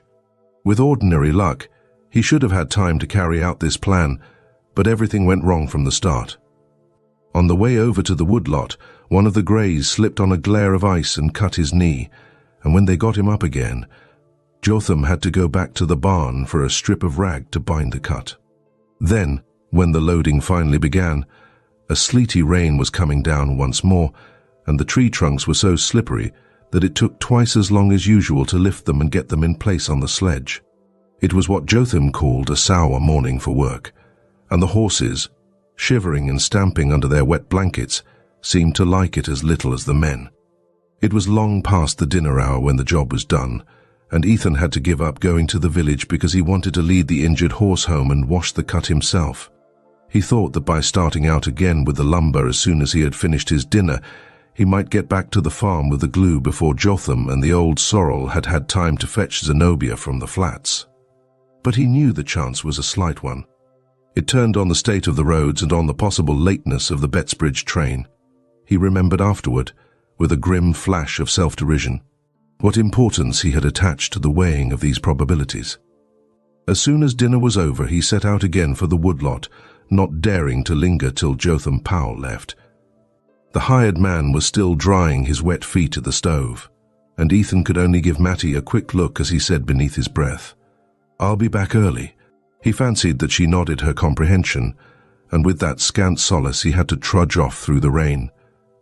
He had driven his load halfway to the village when Jotham Powell overtook him, urging the reluctant sorrel toward the flats. "I'll have to hurry up to do it," Ethan mused, as the sleigh dropped down ahead of him over the dip of the schoolhouse hill. He worked like 10 at the unloading, and when it was over hastened on to Michael Eady's for the glue. Eady and his assistant were both down street, and young Dennis, who seldom deigned to take their place, was lounging by the stove with a knot of the golden youth of Starkfield. They hailed Ethan with ironic compliment and offers of conviviality, but no one knew where to find the glue. Ethan, consumed with the longing for a last moment alone with Mattie, hung about impatiently while Dennis made an ineffectual search in the obscurer corners of the store. "Looks as if we were all sold out, but if you'll wait around till the old man comes along, maybe he can put his hand on it." "I'm obliged to you, but I'll try if I can get it down at Mrs. Homan's," Ethan answered, burning to be gone. Denny's commercial instinct compelled him to aver on oath that what Edie's store could not produce would never be found at the widow Homan's. But Ethan, heedless of this boast, had already climbed to the sledge and was driving on to the rival establishment. Here, after considerable search and sympathetic questions as to what he wanted it for, and whether ordinary flour paste wouldn't do as well if she couldn't find it, the widow Homan finally hunted down her solitary bottle of glue to its hiding place in a medley of cough lozenges and corset laces. "I hope Zeena ain't broken anything she set store by," she called after him as he turned the greys toward home. The fitful bursts of sleet had changed into a steady rain, and the horses had heavy work even without a load behind them. Once or twice, hearing sleigh bells, Ethan turned his head, fancying that Zeena and Jotham might overtake him. But the old sorrel was not in sight, and he set his face against the rain and urged on his ponderous pair. The barn was empty when the horses turned into it, and after giving them the most perfunctory ministrations they had ever received from him, he strode up to the house and pushed open the kitchen door. Mattie was there alone, as he had pictured her. She was bending over a pan on the stove, but at the sound of his step she turned with a start and sprang to him. "See here, Matt. I've got some stuff to mend the dish with. Let me get at it quick," he cried, waving the bottle in one hand while he put her lightly aside. But she did not seem to hear him. "Oh, Ethan, Zeena's come," she said in a whisper, clutching his sleeve. They stood and stared at each other, pale as culprits. "But the sorrel's not in the barn," Ethan stammered. "Jotham Powell brought some goods over from the flats for his wife, and he drove right on home with them," she explained. He gazed blankly about the kitchen, which looked cold and squalid in the rainy winter twilight. "How is she?" he asked, dropping his voice to Mattie's whisper. She looked away from him uncertainly. "I don't know. She went right up to her room. She didn't say anything." "No." Ethan let out his doubts in a low whistle and thrust the bottle back into his pocket. "Don't fret. I'll come down and mend it in the night," he said. He pulled on his wet coat again and went back to the barn to feed the greys. While he was there, Jotham Powell drove up with the sleigh, and when the horses had been attended to, Ethan said to him, "You might as well come back up for a bite." He was not sorry to assure himself of Jotham's neutralizing presence at the supper table, for Zeena was always nervous after a journey. But the hired man, though seldom loth to accept a meal not included in his wages, opened his stiff jaws to answer slowly, "I'm obliged to you, but I guess I'll go along back." Ethan looked at him in surprise. "Better come up and dry off. Looks as if there'd be something hot for supper." Jotham's facial muscles were unmoved by this appeal, and his vocabulary being limited, he merely repeated, "I guess I'll go along back." To Ethan, there was something vaguely ominous in this stolid rejection of free food and warmth, and he wondered what had happened on the drive to nerve Jotham to such stoicism. Perhaps Zeena had failed to see the new doctor, or had not liked his counsels. Ethan knew that in such cases the first person she met was likely to be held responsible for her grievance. When he re-entered the kitchen, the lamp lit up the same scene of shining comfort as on the previous evening. The table had been as carefully laid, a clear fire glowed in the stove. The cat dozed in its warmth, and Mattie came forward carrying a plate of doughnuts. She and Ethan looked at each other in silence. Then she said, as she had said the night before, "I guess it's about time for supper." Chapter 7. Ethan went out into the passage to hang up his wet garments. He listened for Zeena's step and, not hearing it, called her name up the stairs. She did not answer, and after a moment's hesitation, he went up and opened her door. The room was almost dark, but in the obscurity he saw her sitting by the window, bolt upright, and knew by the rigidity of the outline projected against the pane that she had not taken off her travelling dress. "Well, Zeena," he ventured from the threshold. She did not move, and he continued, "Supper's about ready." "Ain't you coming?" she replied. "I don't feel as if I could touch a morsel." It was the consecrated formula, and he expected it to be followed as usual by her rising and going down to supper. But she remained seated, and he could think of nothing more felicitous than, "I presume you're tired after the long ride." Turning her head at this, she answered solemnly, "I'm a great deal sicker than you think." Her words fell on his ear with a strange shock of wonder. He had often heard her pronounce them before. What if at last they were true? He advanced a step or two into the dim room. "I hope that's not so, Zeena," he said.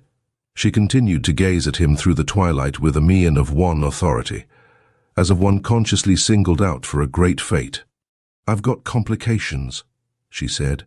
Ethan knew the word for one of exceptional import. Almost everybody in the neighborhood had troubles, frankly localized and specified, but only the chosen had complications. To have them was in itself a distinction, though it was also, in most cases, a death warrant. People struggled on for years with troubles, but they almost always succumbed to complications. Ethan's heart was jerking to and fro between two extremities of feeling, but for the moment compassion prevailed. His wife looked so hard and lonely, sitting there in the darkness with such thoughts. "Is that what the new doctor told you?" he asked, instinctively lowering his voice. "Yes.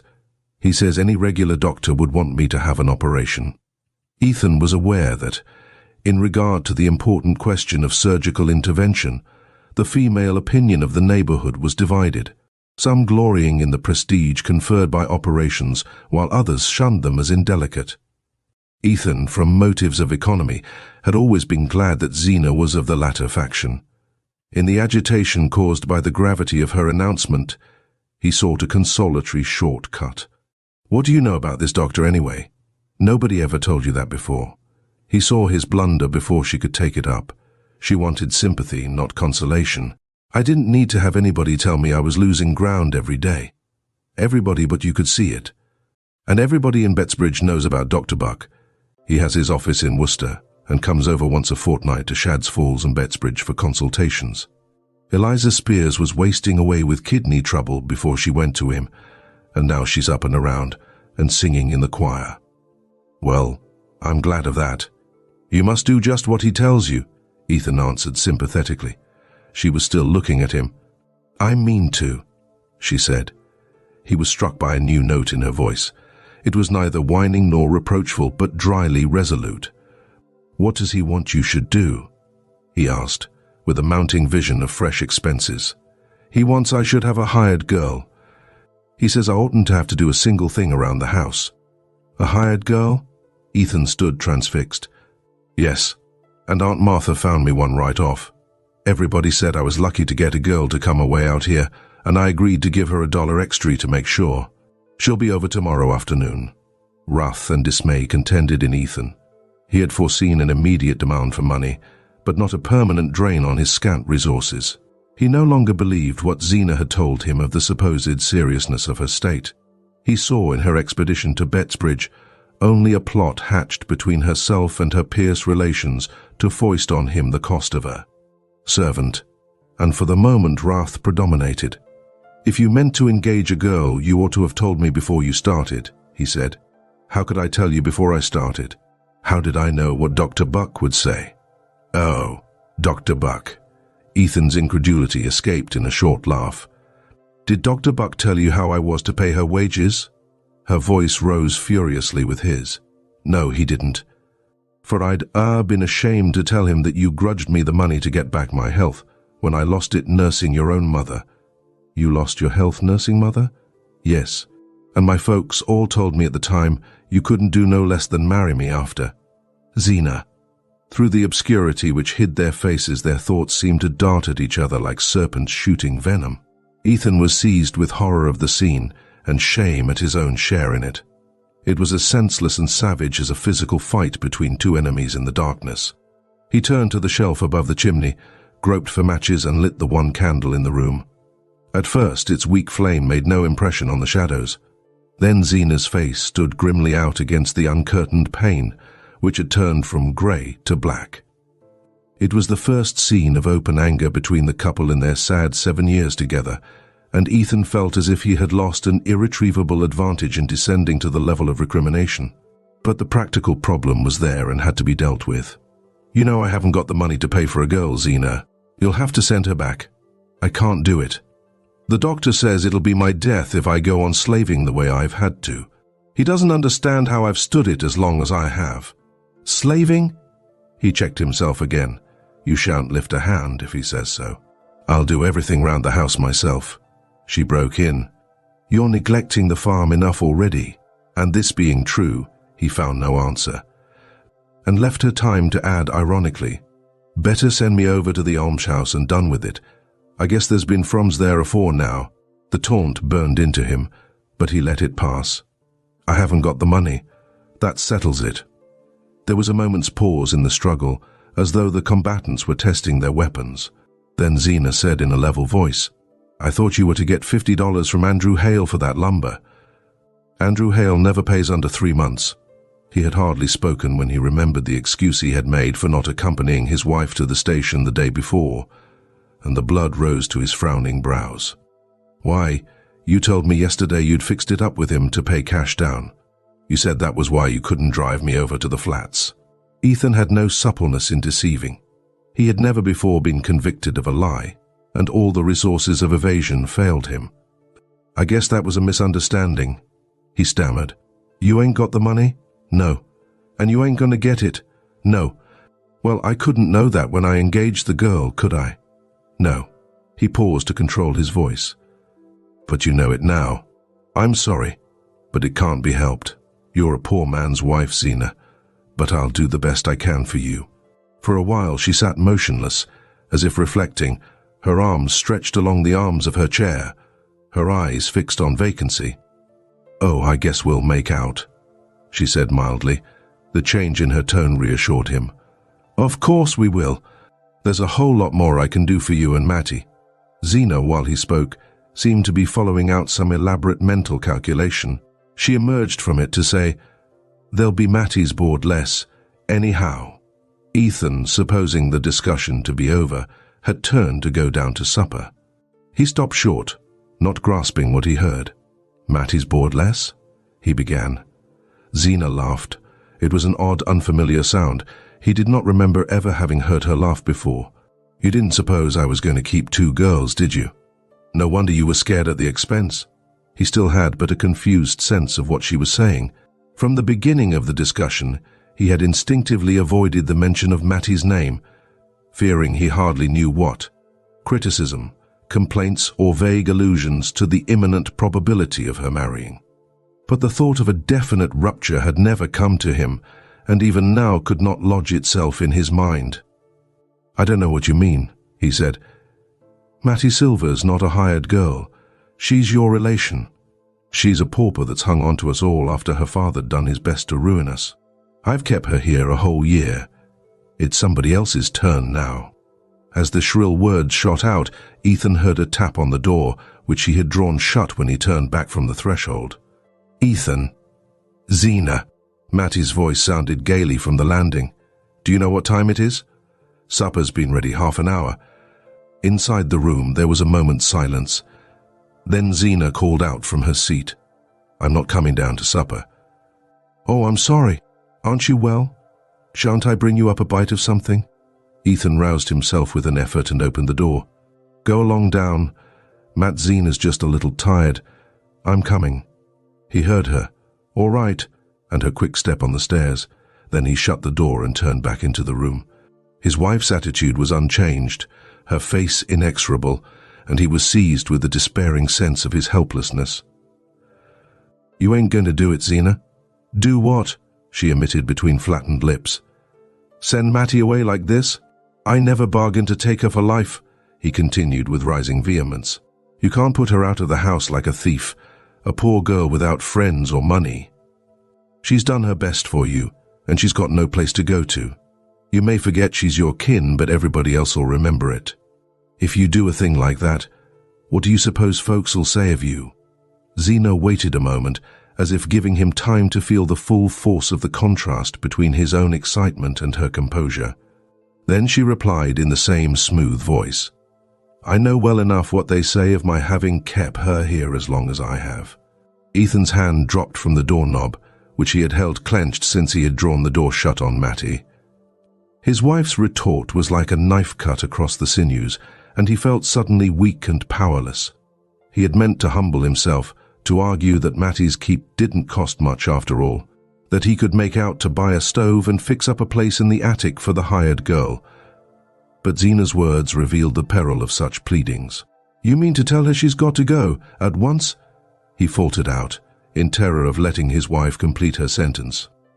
As if trying to make him see reason, she replied impartially, "The girl will be over from Bettsbridge tomorrow, and I presume she's got to have somewheres to sleep."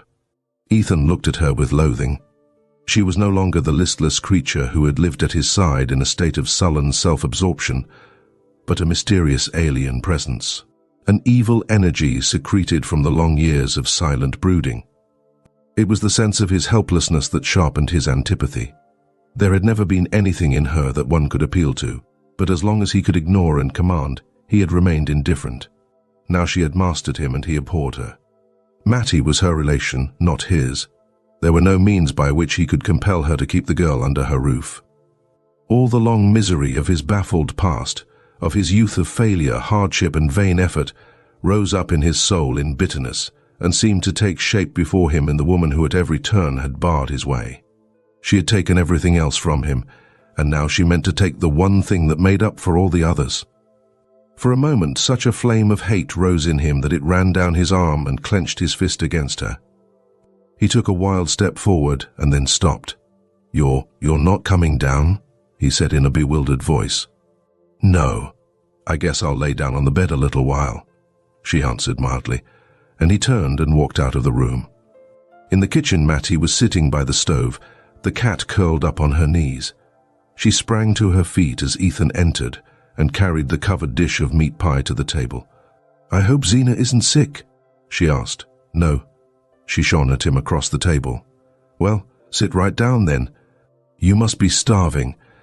She uncovered the pie and pushed it over to him.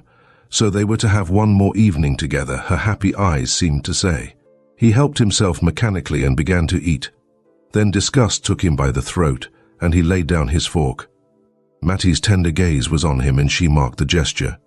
"Why, Ethan, what's the matter? Don't it taste right?" "Yes, it's first rate." "Only I." He pushed his plate away, rose from his chair, and walked around the table to her side. She started up with frightened eyes. "Ethan, there's something wrong." "I knew there was." She seemed to melt against him in her terror, and he caught her in his arms, held her fast there, felt her lashes beat his cheek like netted butterflies. "What is it? What is it?" she stammered, but he had found her lips at last and was drinking unconsciousness of everything but the joy they gave him. She lingered a moment, caught in the same strong current. Then she slipped from him and drew back a step or two, pale and troubled.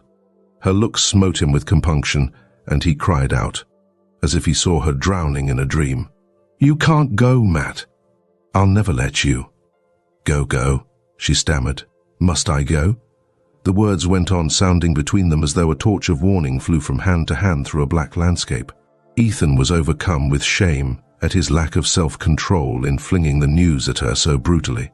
His head reeled, and he had to support himself against the table. All the while he felt as if he was still kissing her, and yet dying of thirst for her lips. "Ethan, what has happened? Is Zeena mad with me?" Her cry steadied him, though it deepened his wrath and pity. No, he assured her. "It's not that. But this new doctor has scared her about herself. You know, she believes all they say the first time she sees them. And this one's told her she won't get well unless she lays up and don't do a thing about the house. Not for months." He paused, his eyes wandering from her miserably. She stood silent a moment, drooping before him like a broken branch. She was so small and weak-looking that it wrung his heart, but suddenly she lifted her head and looked straight at him. "And she wants somebody handier in my place? Is that it?" "That's what she says tonight." "If she says it tonight, she'll say it tomorrow." Both bowed to the inexorable truth. They knew that Zeena never changed her mind, and that in her case a resolve once taken was equivalent to an act performed. There was a long silence between them. Then Mattie said in a low voice, "Don't be too sorry, Ethan." Oh, God, he groaned. The glow of passion he had felt for her had melted to an aching tenderness. He saw her quick lids beating back the tears and longed to take her in his arms and soothe her. "You're letting your supper get cold," she admonished him with a pale gleam of gaiety. "Oh, Matt, where'll you go to?" Her lids sank and a tremor crossed her face. He saw that for the first time the thought of the future came to her distinctly. "I might get something to do over at Stamford," she faltered, as if knowing that he knew she had no hope.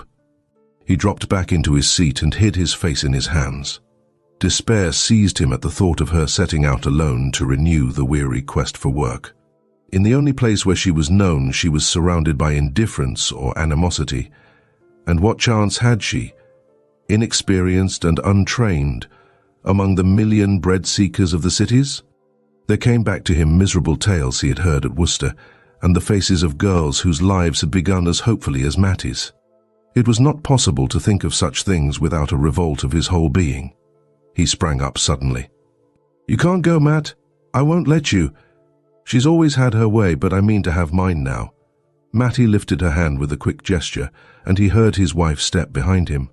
Zeena came into the room with her dragging down at the heel step, and quietly took her accustomed seat between them. "I felt a little mite better, and Dr. Buck says I ought to eat all I can to keep my strength up, even if I ain't got any appetite," she said in her flat whine, reaching across Mattie for the teapot. Her good dress had been replaced by the black calico and brown knitted shawl which formed her daily wear, and with them she had put on her usual face and manner.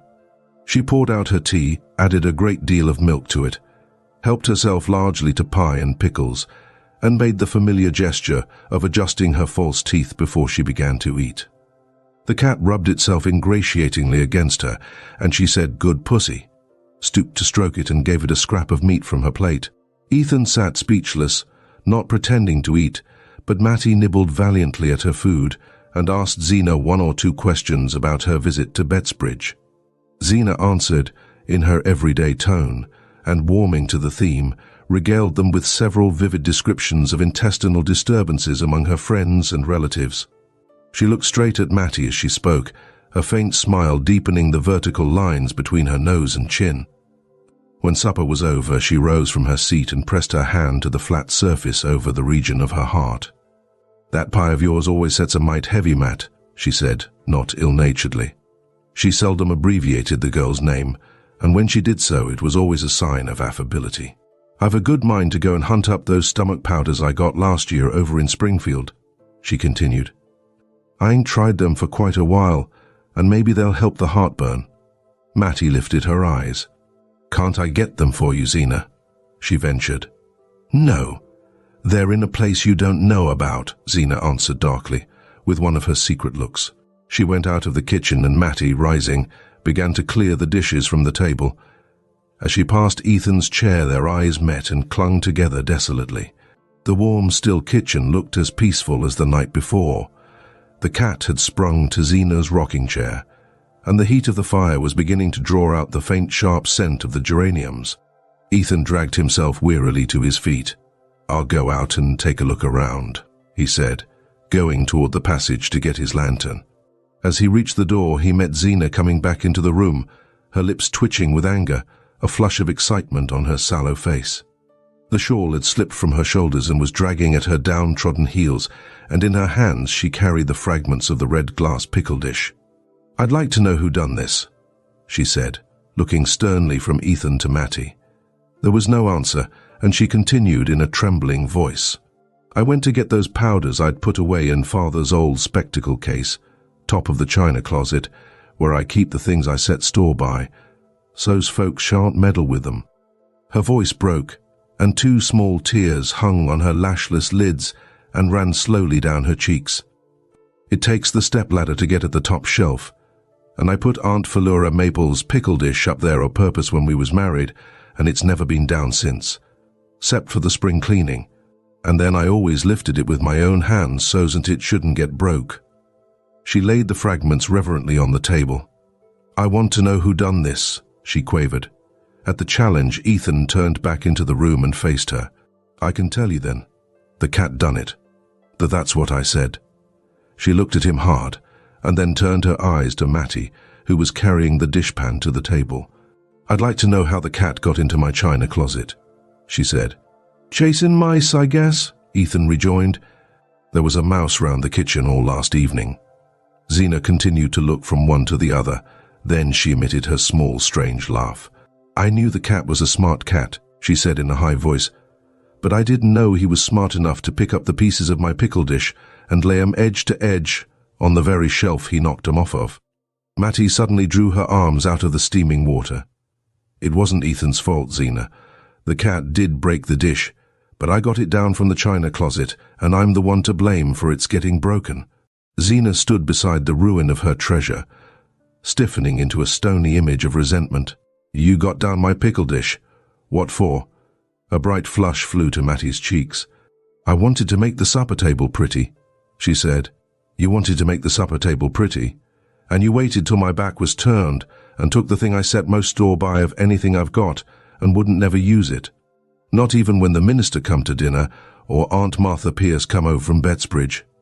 Zeena paused with a gasp, as if terrified by her own evocation of the sacrilege. "You're a bad girl, Mattie Silver, and I always known it.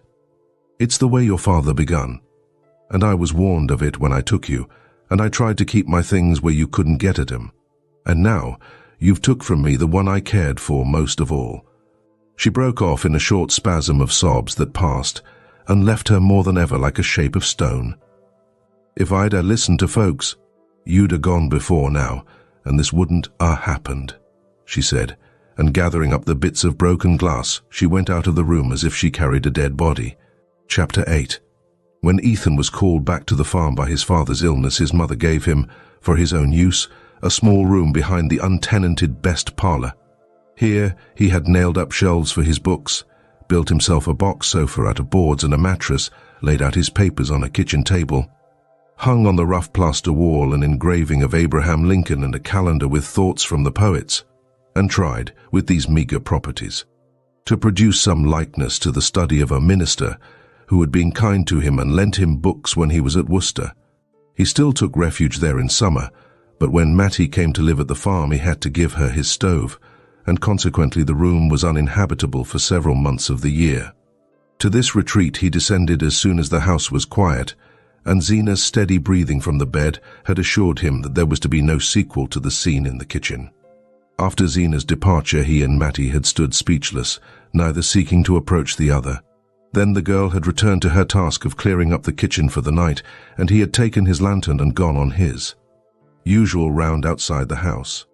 The kitchen was empty when he came back to it, but his tobacco pouch and pipe had been laid on the table, and under them was a scrap of paper torn from the back of a seedsman's catalogue, on which 3 words were written: "Don't trouble Ethan." Going into his cold, dark study, he placed the lantern on the table and, stooping to its light, read the message again and again.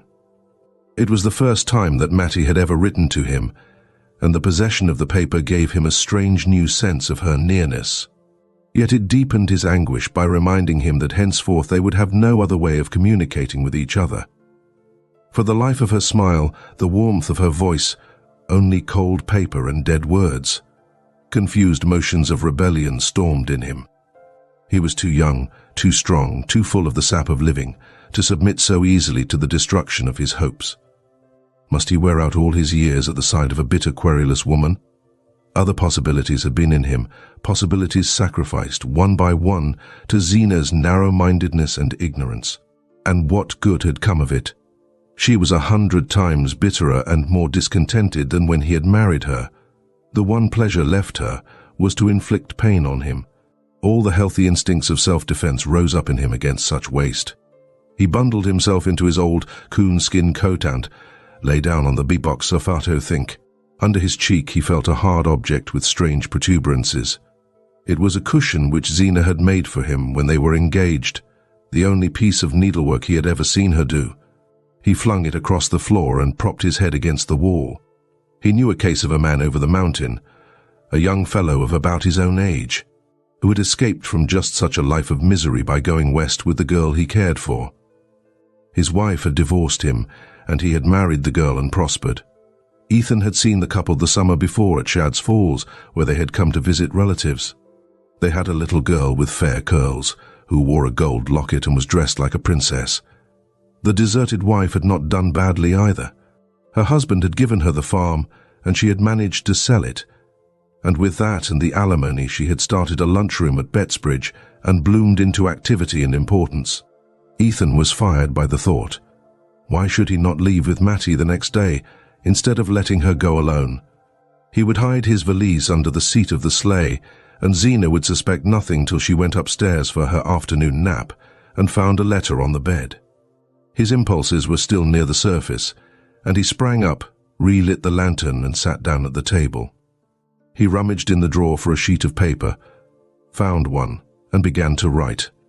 "Zeena, I've done all I could for you, and I don't see as it's been any use. I don't blame you, nor I don't blame myself. Maybe both of us will do better separate. I'm going to try my luck west, and you can sell the farm and mill, and keep the money." His pen paused on the word, which brought home to him the relentless conditions of his lot. If he gave the farm and mill to Zeena, what would be left him to start his own life with? Once in the West, he was sure of picking up work. He would not have feared to try his chance alone. But with Mattie depending on him, the case was different. And what of Zeena's fate?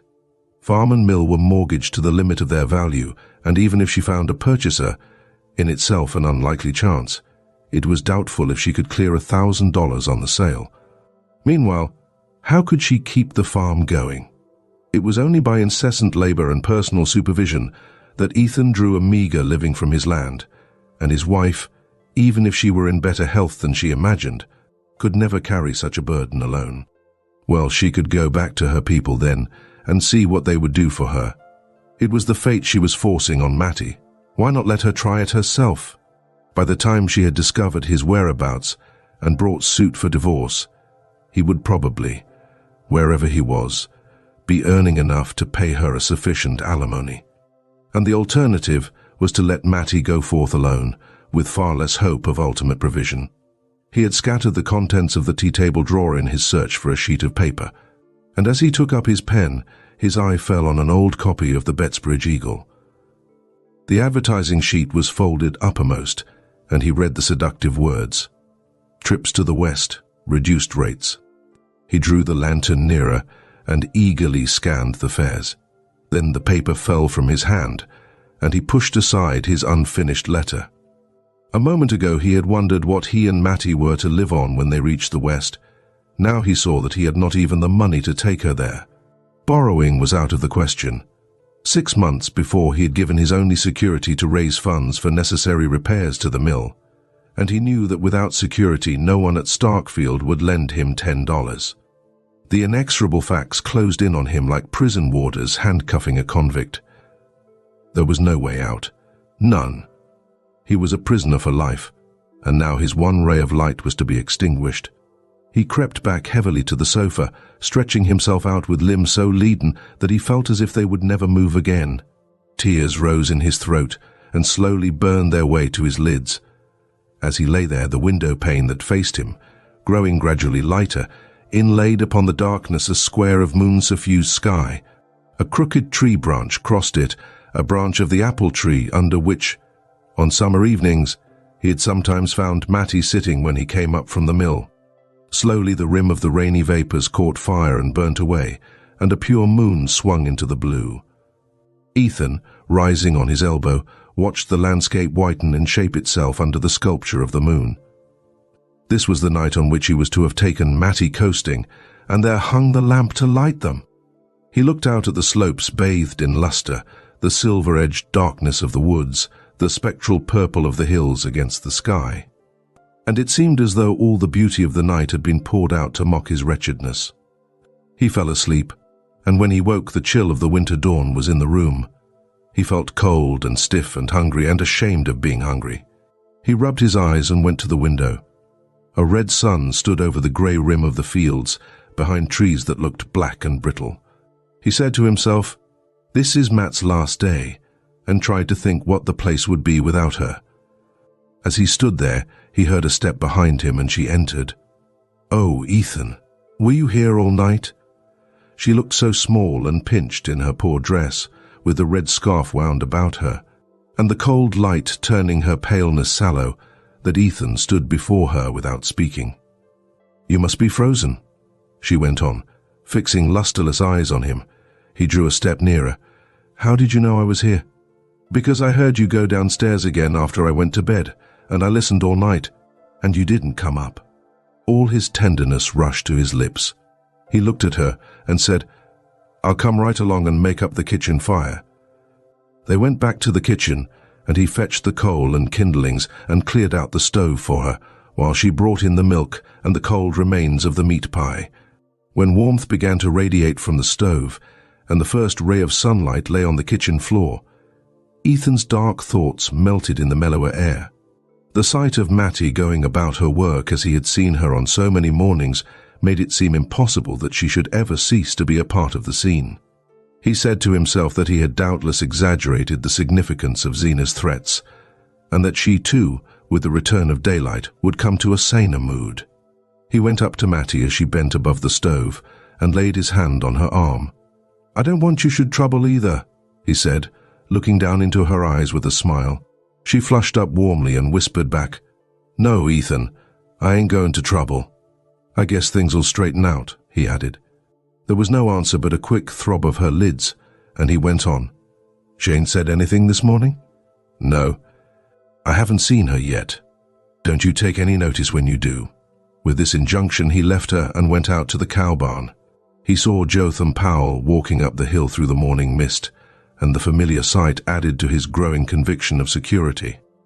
As the two men were clearing out the stalls, Jotham rested on his pitchfork to say, "Dan'l Burns going over to the flats today noon, and he seed take Mattie's trunk along, and make it easier riding when I take her over in the sleigh." Ethan looked at him blankly, and he continued, "Miss Frome said the new girl be at the flats at 5, and I was to take Mattie then, so's't she could catch the 6 o'clock train for Stamford." Ethan felt the blood drumming in his temples. He had to wait a moment before he could find voice to say, "Oh, it ain't so sure about Mattie's going." "That's so?" said Jotham indifferently, and they went on with their work. When they returned to the kitchen, the two women were already at breakfast. Zeena had an air of unusual alertness and activity. She drank 2 cups of coffee and fed the cat with the scraps left in the pie dish. Then she rose from her seat and, walking over to the window, snipped 2 or 3 yellow leaves from the geraniums. "Aunt Martha's ain't got a faded leaf on 'em, but they pine away when they ain't cared for," she said reflectively. Then she turned to Jotham and asked, "What time do you say Dan'l Burn be along?" The hired man threw a hesitating glance at Ethan. "Round about noon," he said. Zeena turned to Mattie. "That trunk of yours is too heavy for the sleigh, and Dan'l Burn'll be round to take it over to the flats," she said. "I'm much obliged to you, Zeena," said Mattie. "I'd like to go over things with you first," Zeena continued in an unperturbed voice.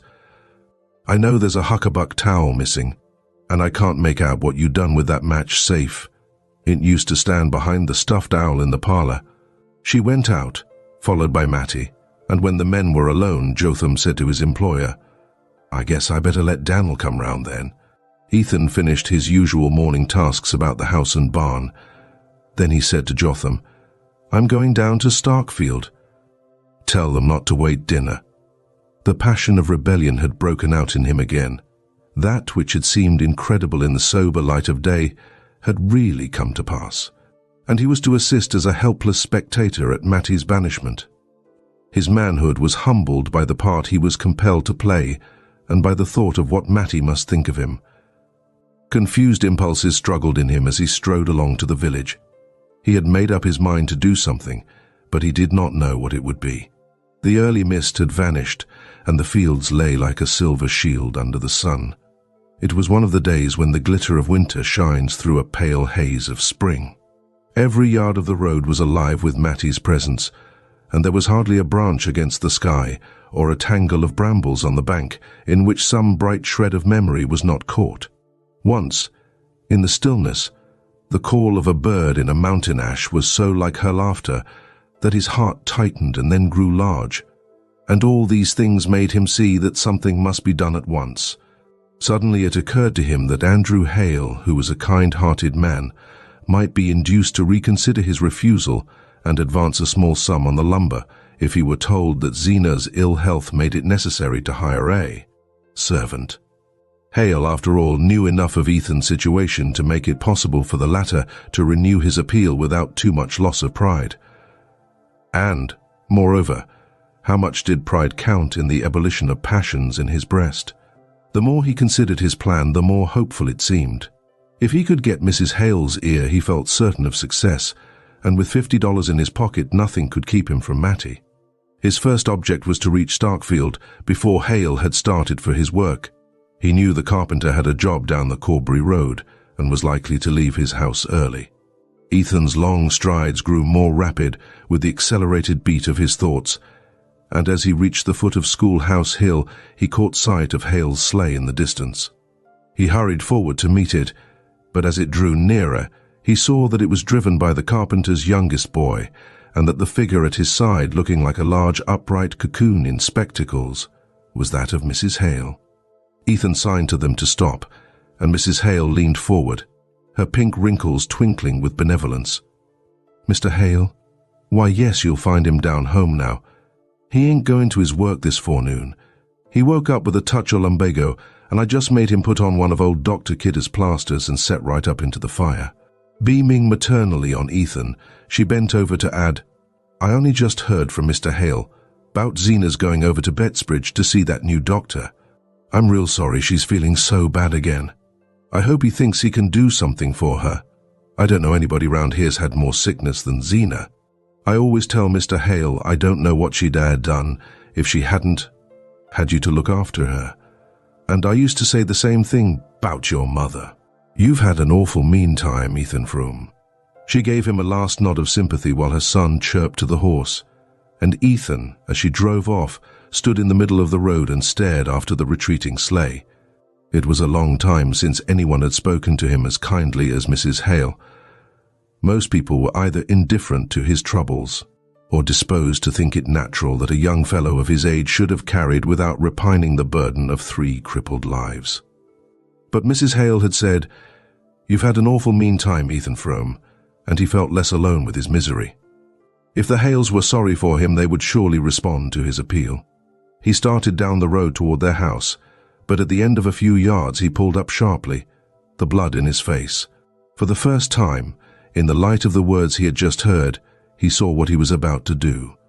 He was planning to take advantage of the Hales' sympathy to obtain money from them on false pretenses. That was a plain statement of the cloudy purpose which had driven him in headlong to Starkfield. With the sudden perception of the point to which his madness had carried him, the madness fell, and he saw his life before him as it was. He was a poor man, the husband of a sickly woman, whom his desertion would leave alone and destitute, and even if he had had the heart to desert her, he could have done so only by deceiving 2 kindly people who had pitied him. He turned and walked slowly back to the farm. Chapter 9. At the kitchen door, Daniel Burns sat in his sleigh behind a big-boned grey, who pawed the snow and swung his long head restlessly from side to side. Ethan went into the kitchen and found his wife by the stove. Her head was wrapped in her shawl, and she was reading a book called Kidney Troubles and Their Cure, on which he had had to pay extra postage only a few days before. Zeena did not move or look up when he entered, and after a moment he asked, "Where's Mattie?" Without lifting her eyes from the page, she replied, "I presume she's getting down her trunk." The blood rushed to his face. "Getting down her trunk alone? Jotham Powell's down in the woodlot, and Daniel Burns says he doesn't leave that horse," she returned. Her husband, without stopping to hear the end of the phrase, had left the kitchen and sprung up the stairs. The door of Mattie's room was shut, and he wavered a moment on the landing. "Matt," he said in a low voice, but there was no answer, and he put his hand on the doorknob. He had never been in her room except once, in the early summer, when he had gone there to plaster up a leak in the eaves, but he remembered exactly how everything had looked.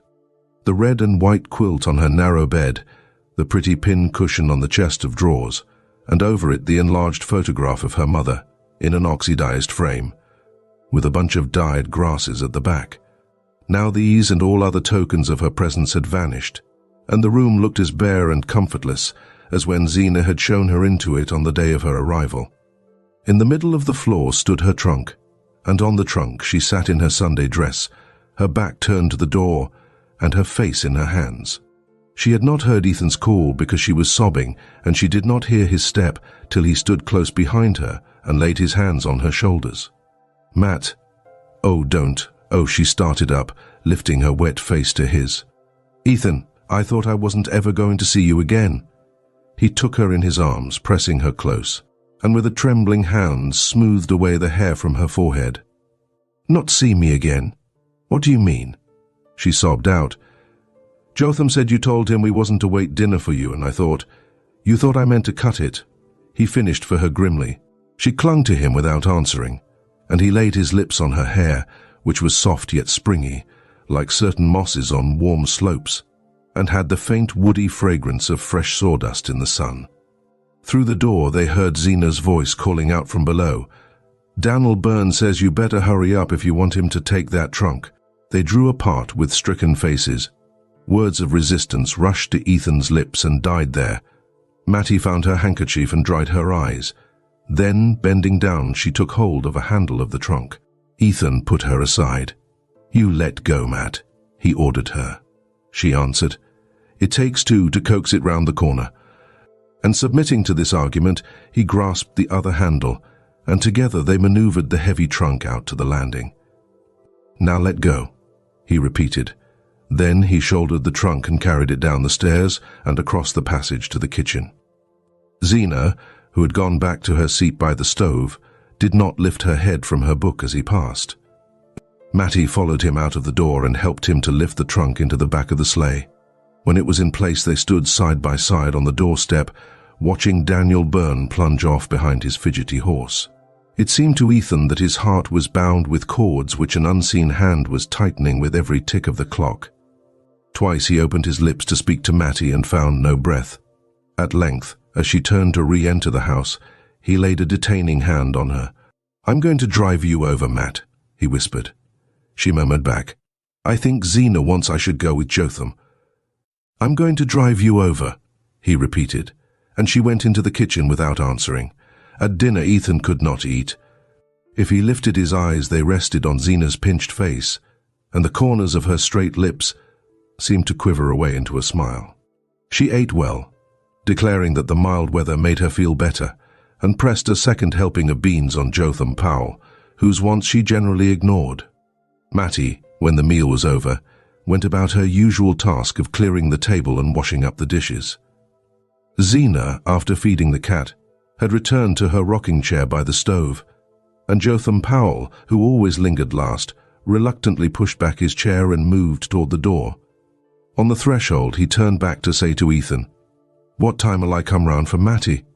Ethan was standing near the window, mechanically filling his pipe, while he watched Mattie move to and fro. He answered, "You needn't come round. I'm going to drive her over myself." He saw the rise of the colour in Mattie's averted cheek, and the quick lifting of Zeena's head. "I want you should stay here this afternoon, Ethan," his wife said. "Jotham can drive Mattie over."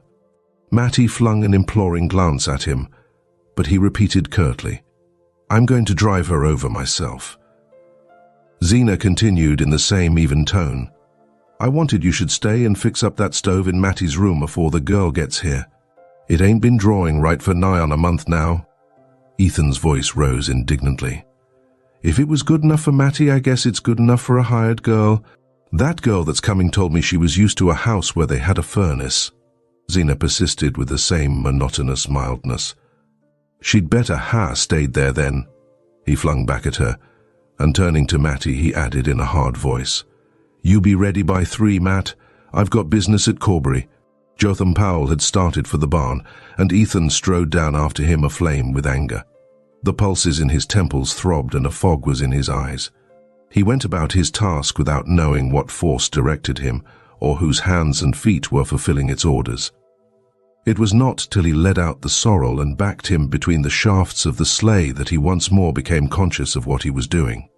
As he passed the bridle over the horse's head and wound the traces around the shafts, he remembered the day when he had made the same preparations in order to drive over and meet his wife's cousin at the flats. It was little more than a year ago, on just such a soft afternoon with a feel of spring in the air. The sorrel, turning the same big ringed eye on him, nuzzled the palm of his hand and in the same way. And one by one, all the days between rose up and stood before him. He flung the bearskin into the sleigh, climbed to the seat, and drove up to the house. When he entered the kitchen it was empty, but Mattie's bag and shawl lay ready by the door. He went to the foot of the stairs and listened. No sound reached him from above, but presently he thought he heard someone moving about in his deserted study, and pushing open the door he saw Mattie, in her hat and jacket, standing with her back to him near the table. She started at his approach and, turning quickly, said, "Is it time?" "What are you doing here, Matt?" he asked her. She looked at him timidly. "I was just taking a look round, that's all," she answered, with a wavering smile. They went back into the kitchen without speaking, and Ethan picked up her bag and shawl. "Where's Zeena?" he asked. "She went upstairs right after dinner. She said she had those shooting pains again and didn't want to be disturbed." "Didn't she say goodbye to you?" "No, that was all she said." Ethan, looking slowly about the kitchen, said to himself with a shudder that in a few hours he would be returning to it alone. Then the sense of unreality overcame him once more, and he could not bring himself to believe that Mattie stood there for the last time before him. "Come on," he said almost gaily, opening the door and putting her bag into the sleigh. He sprang to his seat and bent over to tuck the rug about her as she slipped into the place at his side. "Now then, go long," he said, with a shake of the reins that sent the sorrel placidly jogging down the hill. "We got lots of time for a good ride, Matt," he cried, seeking her hand beneath the fur and pressing it in his. His face tingled and he felt dizzy, as if he had stopped in at the Starkfield saloon on a 0 day for a drink. At the gate, instead of making for Starkfield, he turned the sorrel to the right, up the Bettsbridge Road. Mattie sat silent, giving no sign of surprise, but after a moment she said, "Are you going round by Shadow Pond?" He laughed and answered, "I knew you'd know." She drew closer under the bearskin, so that, looking sideways around his coat sleeve, he could just catch the tip of her nose and a blown brown wave of hair. They drove slowly up the road between fields glistening under the pale sun, and then bent to the right down a lane edged with spruce and larch. Ahead of them, a long way off, a range of hills stained by mottlings of black forest flowed away in round white curves against the sky. The lane passed into a pine wood with boles reddening in the afternoon sun and delicate blue shadows on the snow. As they entered it, the breeze fell, and a warm stillness seemed to drop from the branches with the dropping needles. Here the snow was so pure that the tiny tracks of wood animals had left on it intricate lace-like patterns, and the bluish cones caught in its surface stood out like ornaments of bronze. Ethan drove on in silence till they reached a part of the wood where the pines were more widely spaced. Then he drew up and helped Mattie to get out of the sleigh. They passed between the aromatic trunks, the snow breaking crisply under their feet, till they came to a small sheet of water with steep wooded sides. Across its frozen surface from the farther bank, a single hill rising against the western sun threw the long conical shadow which gave the lake its name. It was a shy, secret spot, full of the same dumb melancholy that Ethan felt in his heart. He looked up and down the little pebbly beach till his eye lit on a fallen tree trunk half submerged in snow. "There's where we sat at the picnic," he reminded her. The entertainment of which he spoke was one of the few that they had taken part in together. A church picnic which, on a long afternoon of the preceding summer, had filled the retired place with merrymaking. Mattie had begged him to go with her, but he had refused. Then, towards sunset, coming down from the mountain where he had been felling timber, he had been caught by some strayed revelers and drawn into the group by the lake, where Mattie, encircled by facetious youths, and bright as a blackberry under her spreading hat, was brewing coffee over a gypsy fire. He remembered the shyness he had felt at approaching her in his uncouth clothes, and then the lighting up of her face, and the way she had broken through the group to come to him with a cup in her hand. They had sat for a few minutes on the fallen log by the pond, and she had missed her gold locket and set the young men searching for it, and it was Ethan who had spied it in the moss. That was all. But all their intercourse had been made up of just such inarticulate flashes when they seemed to come suddenly upon happiness as if they had surprised a butterfly in the winter woods. "It was right there I found your locket," he said, pushing his foot into a dense tuft of blueberry bushes. "I never saw anybody with such sharp eyes," she answered.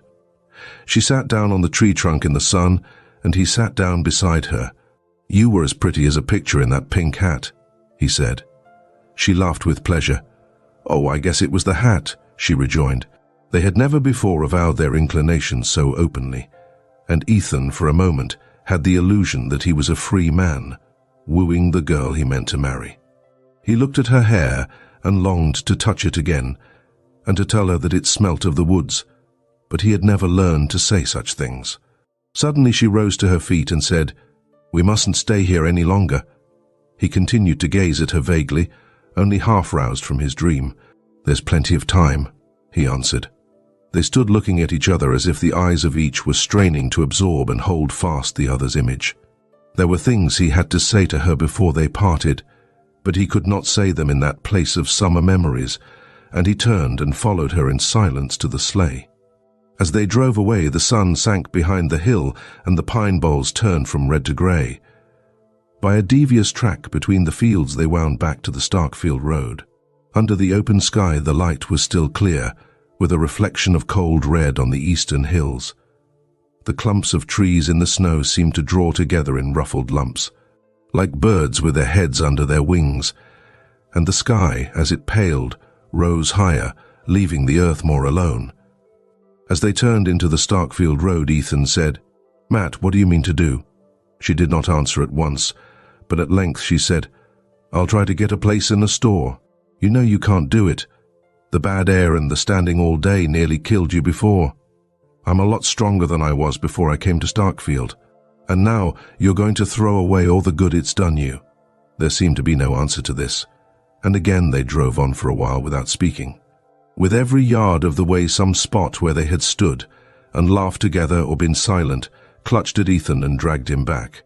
"Isn't there any of your father's folks could help you?" "There isn't any of I'd ask." He lowered his voice to say, "You know there's nothing I wouldn't do for you if I could." "I know there isn't.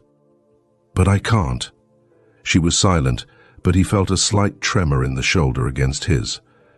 "Oh, Matt," he broke out. "If I could ha' gone with you now, I'd ha' done it." She turned to him, pulling a scrap of paper from her breast. "Ethan, I found this," she stammered. Even in the failing light he saw it was the letter to his wife that he had begun the night before and forgotten to destroy. Through his astonishment there ran a fierce thrill of joy. "Matt," he cried, "if I could ha' done it, would you?" "Oh, Ethan. Ethan, what's the use?" With a sudden movement she tore the letter in shreds and sent them fluttering off into the snow. "Tell me, Matt. Tell me," he adjured her. She was silent for a moment. Then she said, in such a low tone that he had to stoop his head to hear her, "I used to think of it sometimes, summer nights when the moon was so bright. I couldn't sleep." His heart reeled with the sweetness of it. "As long ago as that?" she answered, as if the date had long been fixed for her. "The first time was at Shadow Pond. Was that why you gave me my coffee before the others?" "I don't know. Did I? I was dreadfully put out when you wouldn't go to the picnic with me. And then, when I saw you coming down the road, I thought maybe you'd gone home that way o' purpose. And that made me glad." They were silent again. They had reached the point where the road dipped to the hollow by Ethan's mill, and as they descended, the darkness descended with them, dropping down like a black veil from the heavy hemlock boughs. "I'm tied hand and foot, Matt. There isn't a thing I can do," he began again. "You must write to me sometimes, Ethan." "Oh, what good'll writing do? I want to put my hand out and touch you. I want to do for you and care for you.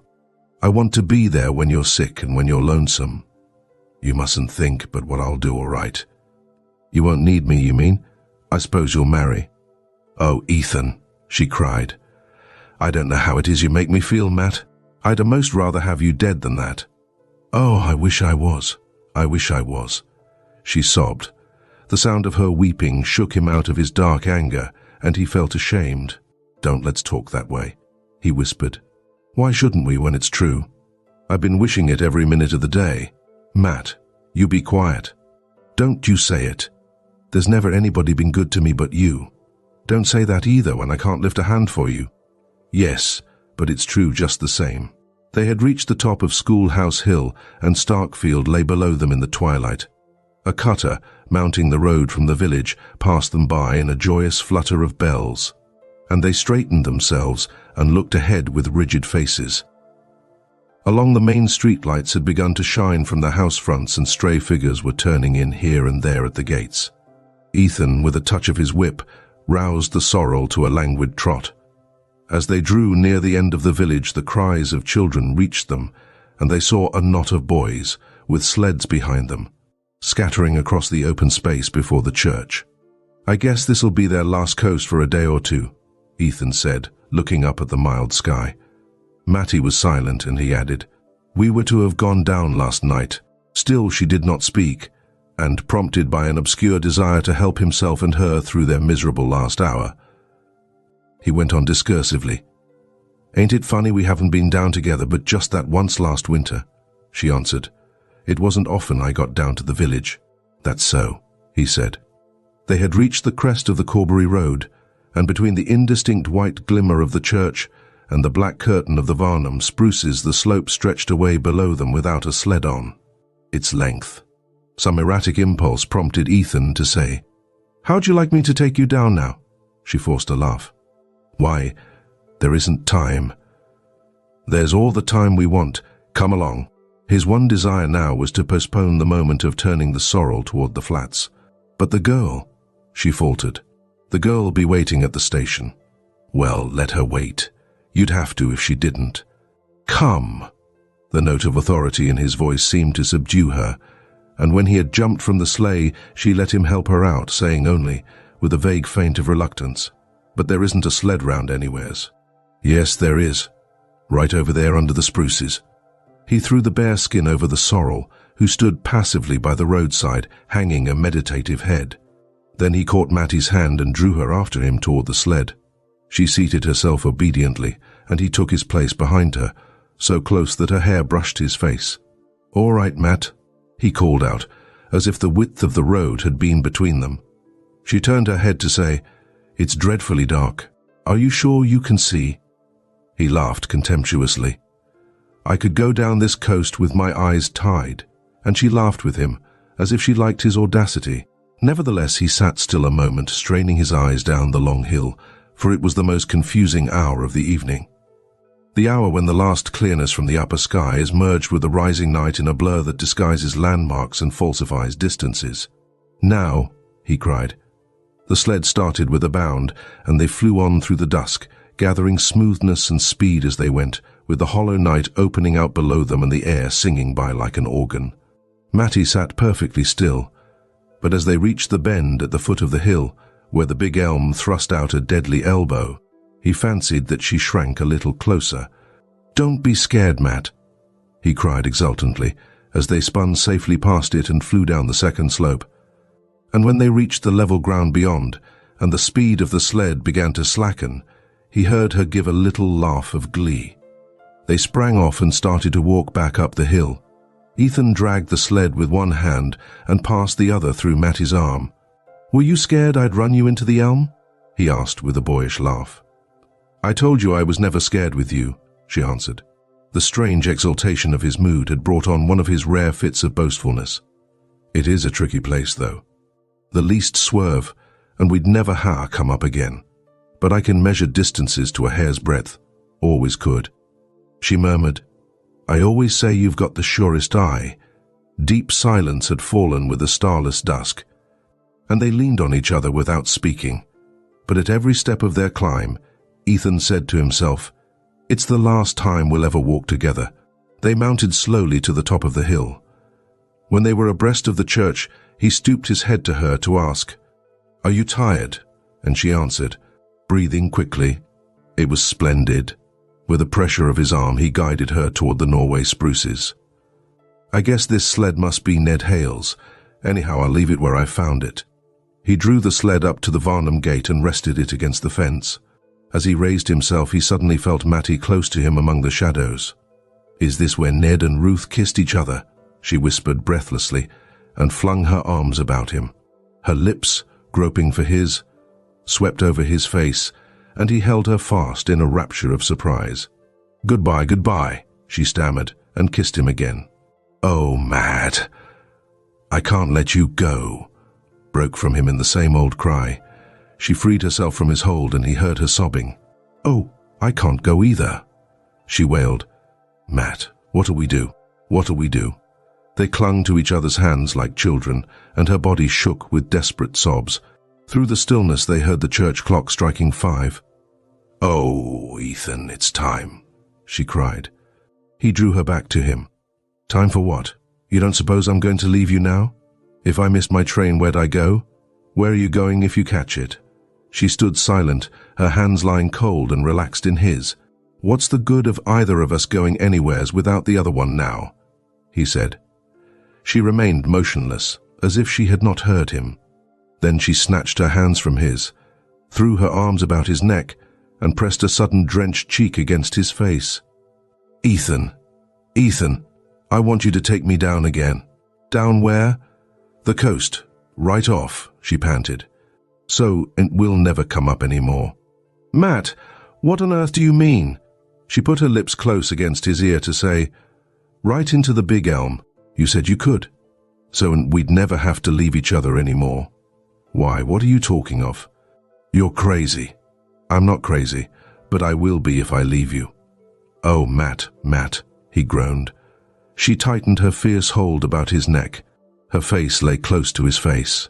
Ethan, where'll I go if I leave you? I don't know how to get along alone. You said so yourself just now.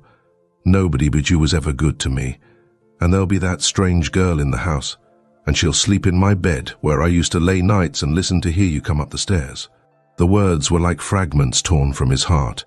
With them came the hated vision of the house he was going back to, of the stairs he would have to go up every night, of the woman who would wait for him there, and the sweetness of Mattie's avowal, the wild wonder of knowing at last that all that had happened to him had happened to her too, made the other vision more abhorrent, the other life more intolerable to return to.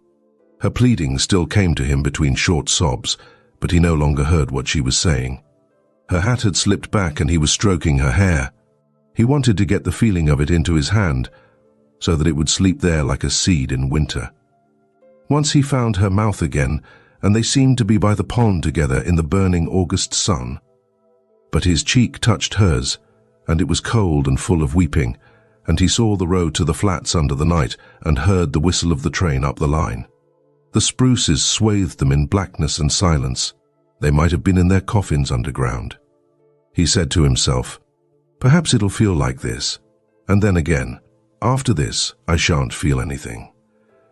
Suddenly he heard the old sorrel whinny across the road and thought, he's wondering why he doesn't get his supper.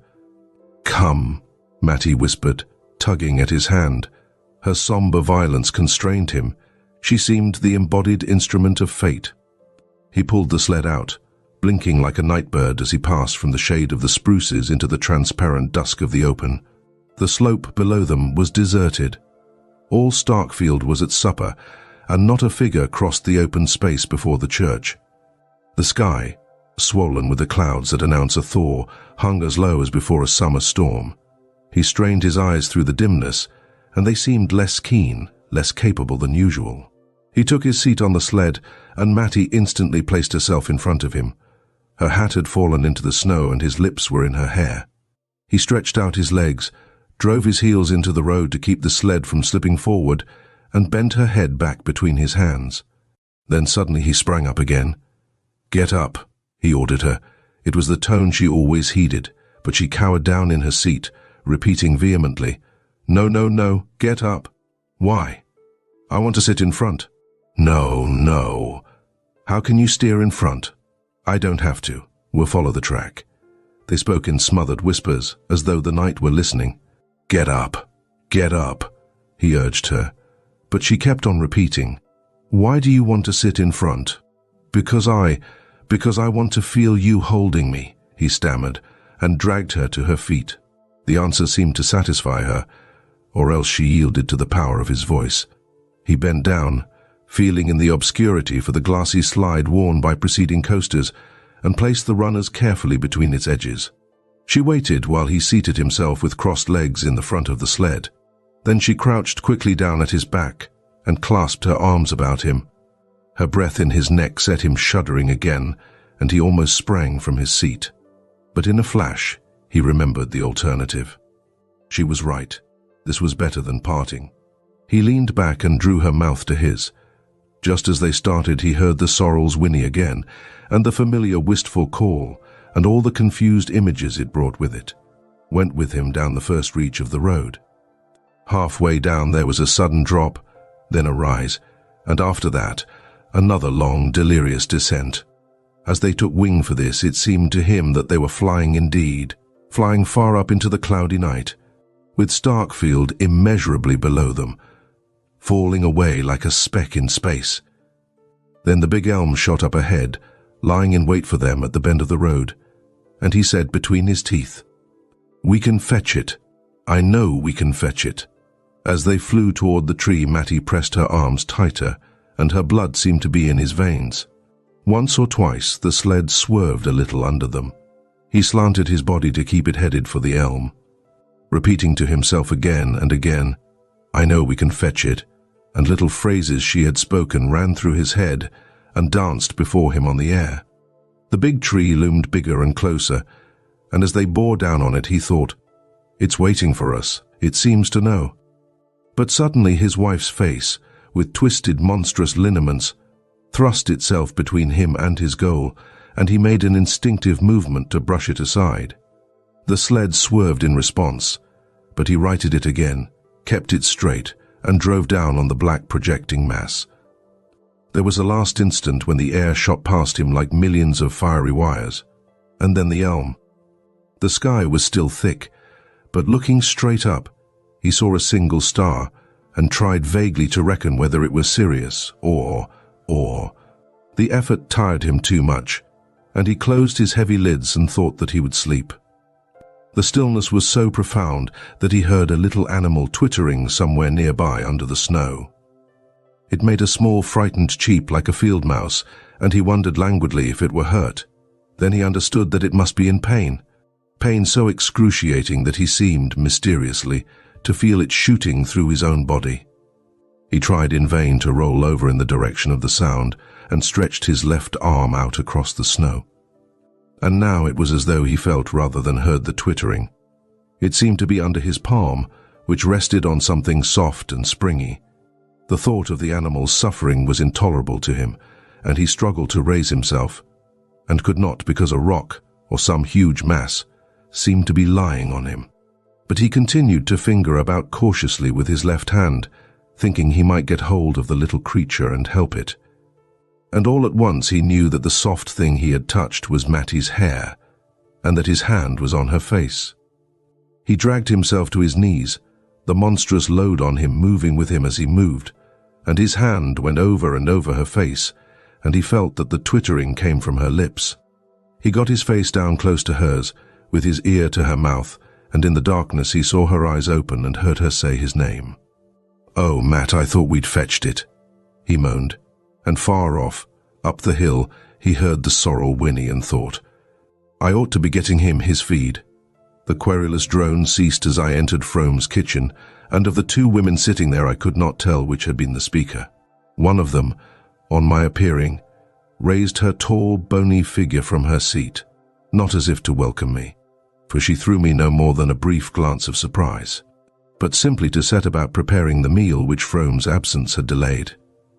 A slatternly calico wrapper hung from her shoulders, and the wisps of her thin grey hair were drawn away from a high forehead and fastened at the back by a broken comb. She had pale, opaque eyes which revealed nothing and reflected nothing, and her narrow lips were of the same sallow colour as her face. The other woman was much smaller and slighter. She sat huddled in an armchair near the stove, and when I came in she turned her head quickly toward me, without the least corresponding movement of her body. Her hair was as grey as her companion's, her face as bloodless and shriveled, but amber-tinted, with swarthy shadows sharpening the nose and hollowing the temples. Under her shapeless dress, her body kept its limp immobility, and her dark eyes had the bright witch-like stare that disease of the spine sometimes gives.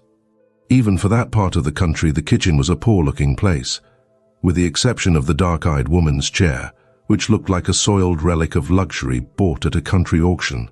The furniture was of the roughest kind. 3 coarse china plates and a broken-nosed milk jug had been set on a greasy table scored with knife cuts, and a couple of straw-bottomed chairs and a kitchen dresser of unpainted pine stood meagrely against the plaster walls. "My, it's cold here.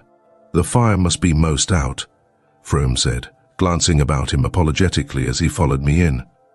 The tall woman, who had moved away from us toward the dresser, took no notice, but the other, from her cushioned niche, answered complainingly, in a high, thin voice, "It's only just been made up this very minute. Zeena fell asleep and slept ever so long, and I thought I'd be frozen stiff before I could wake her up and get her to tend to it." I knew then that it was she who had been speaking when we entered. Her companion, who was just coming back to the table with the remains of a cold mince pie in a battered pie dish, set down her unappetizing burden without appearing to hear the accusation brought against her. Frome stood hesitatingly before her as she advanced. Then he looked at me and said, "This is my wife, Miss Frome." After another interval he added, turning toward the figure in the armchair, "And this is Miss Mattie Silver, Mrs. Hale, tender soul." had pictured me as lost in the flats and buried under a snowdrift, and so lively was her satisfaction on seeing me safely restored to her the next morning that I felt my peril had caused me to advance several degrees in her favor. Great was her amazement, and that of old Mrs. Varnum, on learning that Ethan Frome's old horse had carried me to and from Corbury Junction through the worst blizzard of the winter. Greater still their surprise when they heard that his master had taken me in for the night.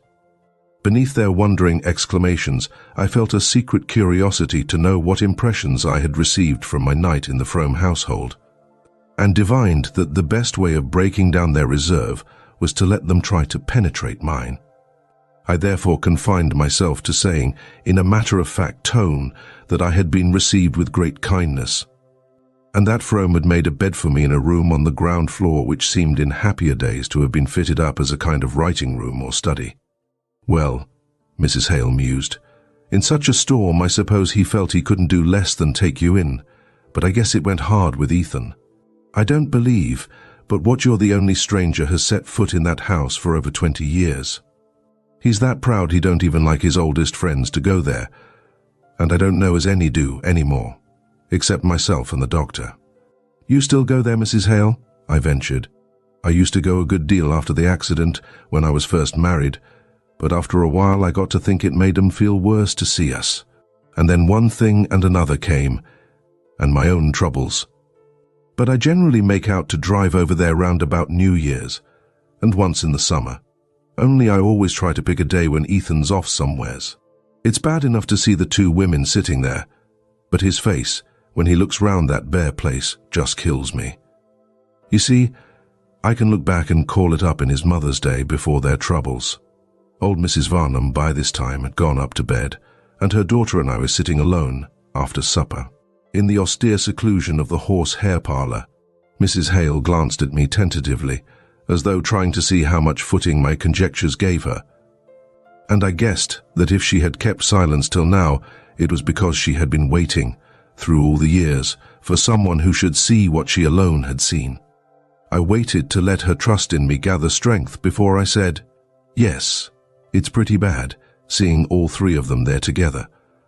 She drew her mild brows into a frown of pain. "It was just awful from the beginning. I was here in the house when they were carried up. They laid Mattie Silver in the room you're in. She and I were great friends, and she was to have been my bridesmaid in the spring. When she came to, I went up to her and stayed all night. They gave her things to quiet her, and she didn't know much till toward morning, and then all of a sudden she woke up just like herself and looked straight at me out of her big eyes and said, 'Oh, I don't know why I'm telling you all this.'" Mrs. Hale broke off, crying. She took off her spectacles, wiped the moisture from them, and put them on again with an unsteady hand. "It got about the next day," she went on, "that Zeena Frome had sent Mattie off in a hurry because she had a hired girl coming, and the folks here could never rightly tell what she and Ethan were doing that night coasting, when they'd ought to have been on their way to the flats to catch the train. I never knew myself what Zeena thought. I don't to this day. Nobody knows Zeena's thoughts. Anyhow, when she heard of the accident, she came right in and stayed with Ethan over to the minister's, where they'd carried him. And as soon as the doctor said that Mattie could be moved, Zeena sent for her and took her back to the farm. And there she's been ever since," Mrs. Hale answered simply. There was nowhere else for her to go, and my heart tightened at the thought of the hard compulsions of the poor. "Yes, there she's been," Mrs. Hale continued, "and Zeena's done for her, and done for Ethan, as good as she could. It was a miracle, considering how sick she was, but she seemed to be raised right up just when the call came to her. Not as she's ever given up doctoring, and she's had 6 spells right along, but she's had the strength given her to care for those two for over 20 years. And before the accident came, she thought she couldn't even care for herself." Mrs. Hale paused a moment, and I remained silent, plunged in the vision of what her words evoked. "It's horrible for them all," I murmured. "Yes, it's pretty bad. And they ain't any of 'em easy people either. Mattie was, before the accident. I never knew a sweeter nature. But she's suffered too much. That's what I always say when folks tell me how she's soured. And Zeena, she was always cranky. Not but what she bears with Mattie wonderful. I've seen that myself. But sometimes the two of them get going at each other, and then Ethan's face'd break your heart. When I see that, I think it's him that suffers most. Anyhow, it ain't Zeena, 'cause she ain't got the time. It's a pity, though," Mrs. Hale ended, sighing, "that they're all shut up there in that one kitchen.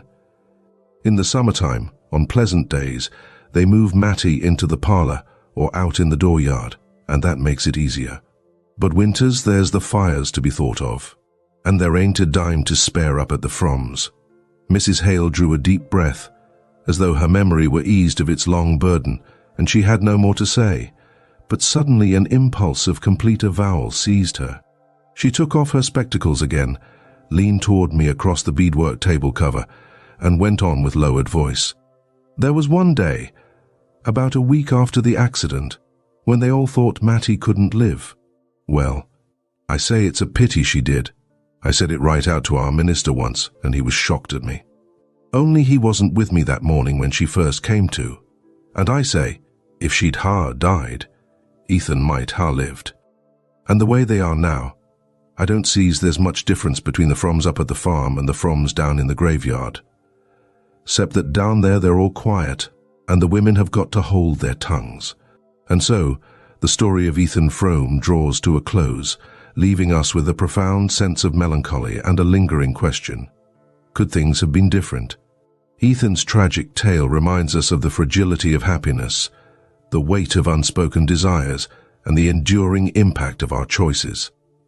As we bid farewell to the characters of Starkfield, may we carry with us a renewed appreciation for the simple joys of life and the importance of pursuing our dreams, however fleeting they may seem. Thank you for joining us at Storytime Haven, where every story offers a glimpse into the depths of the human heart. Until next time, may your lives be filled with warmth, love, and the courage to chase your own happiness.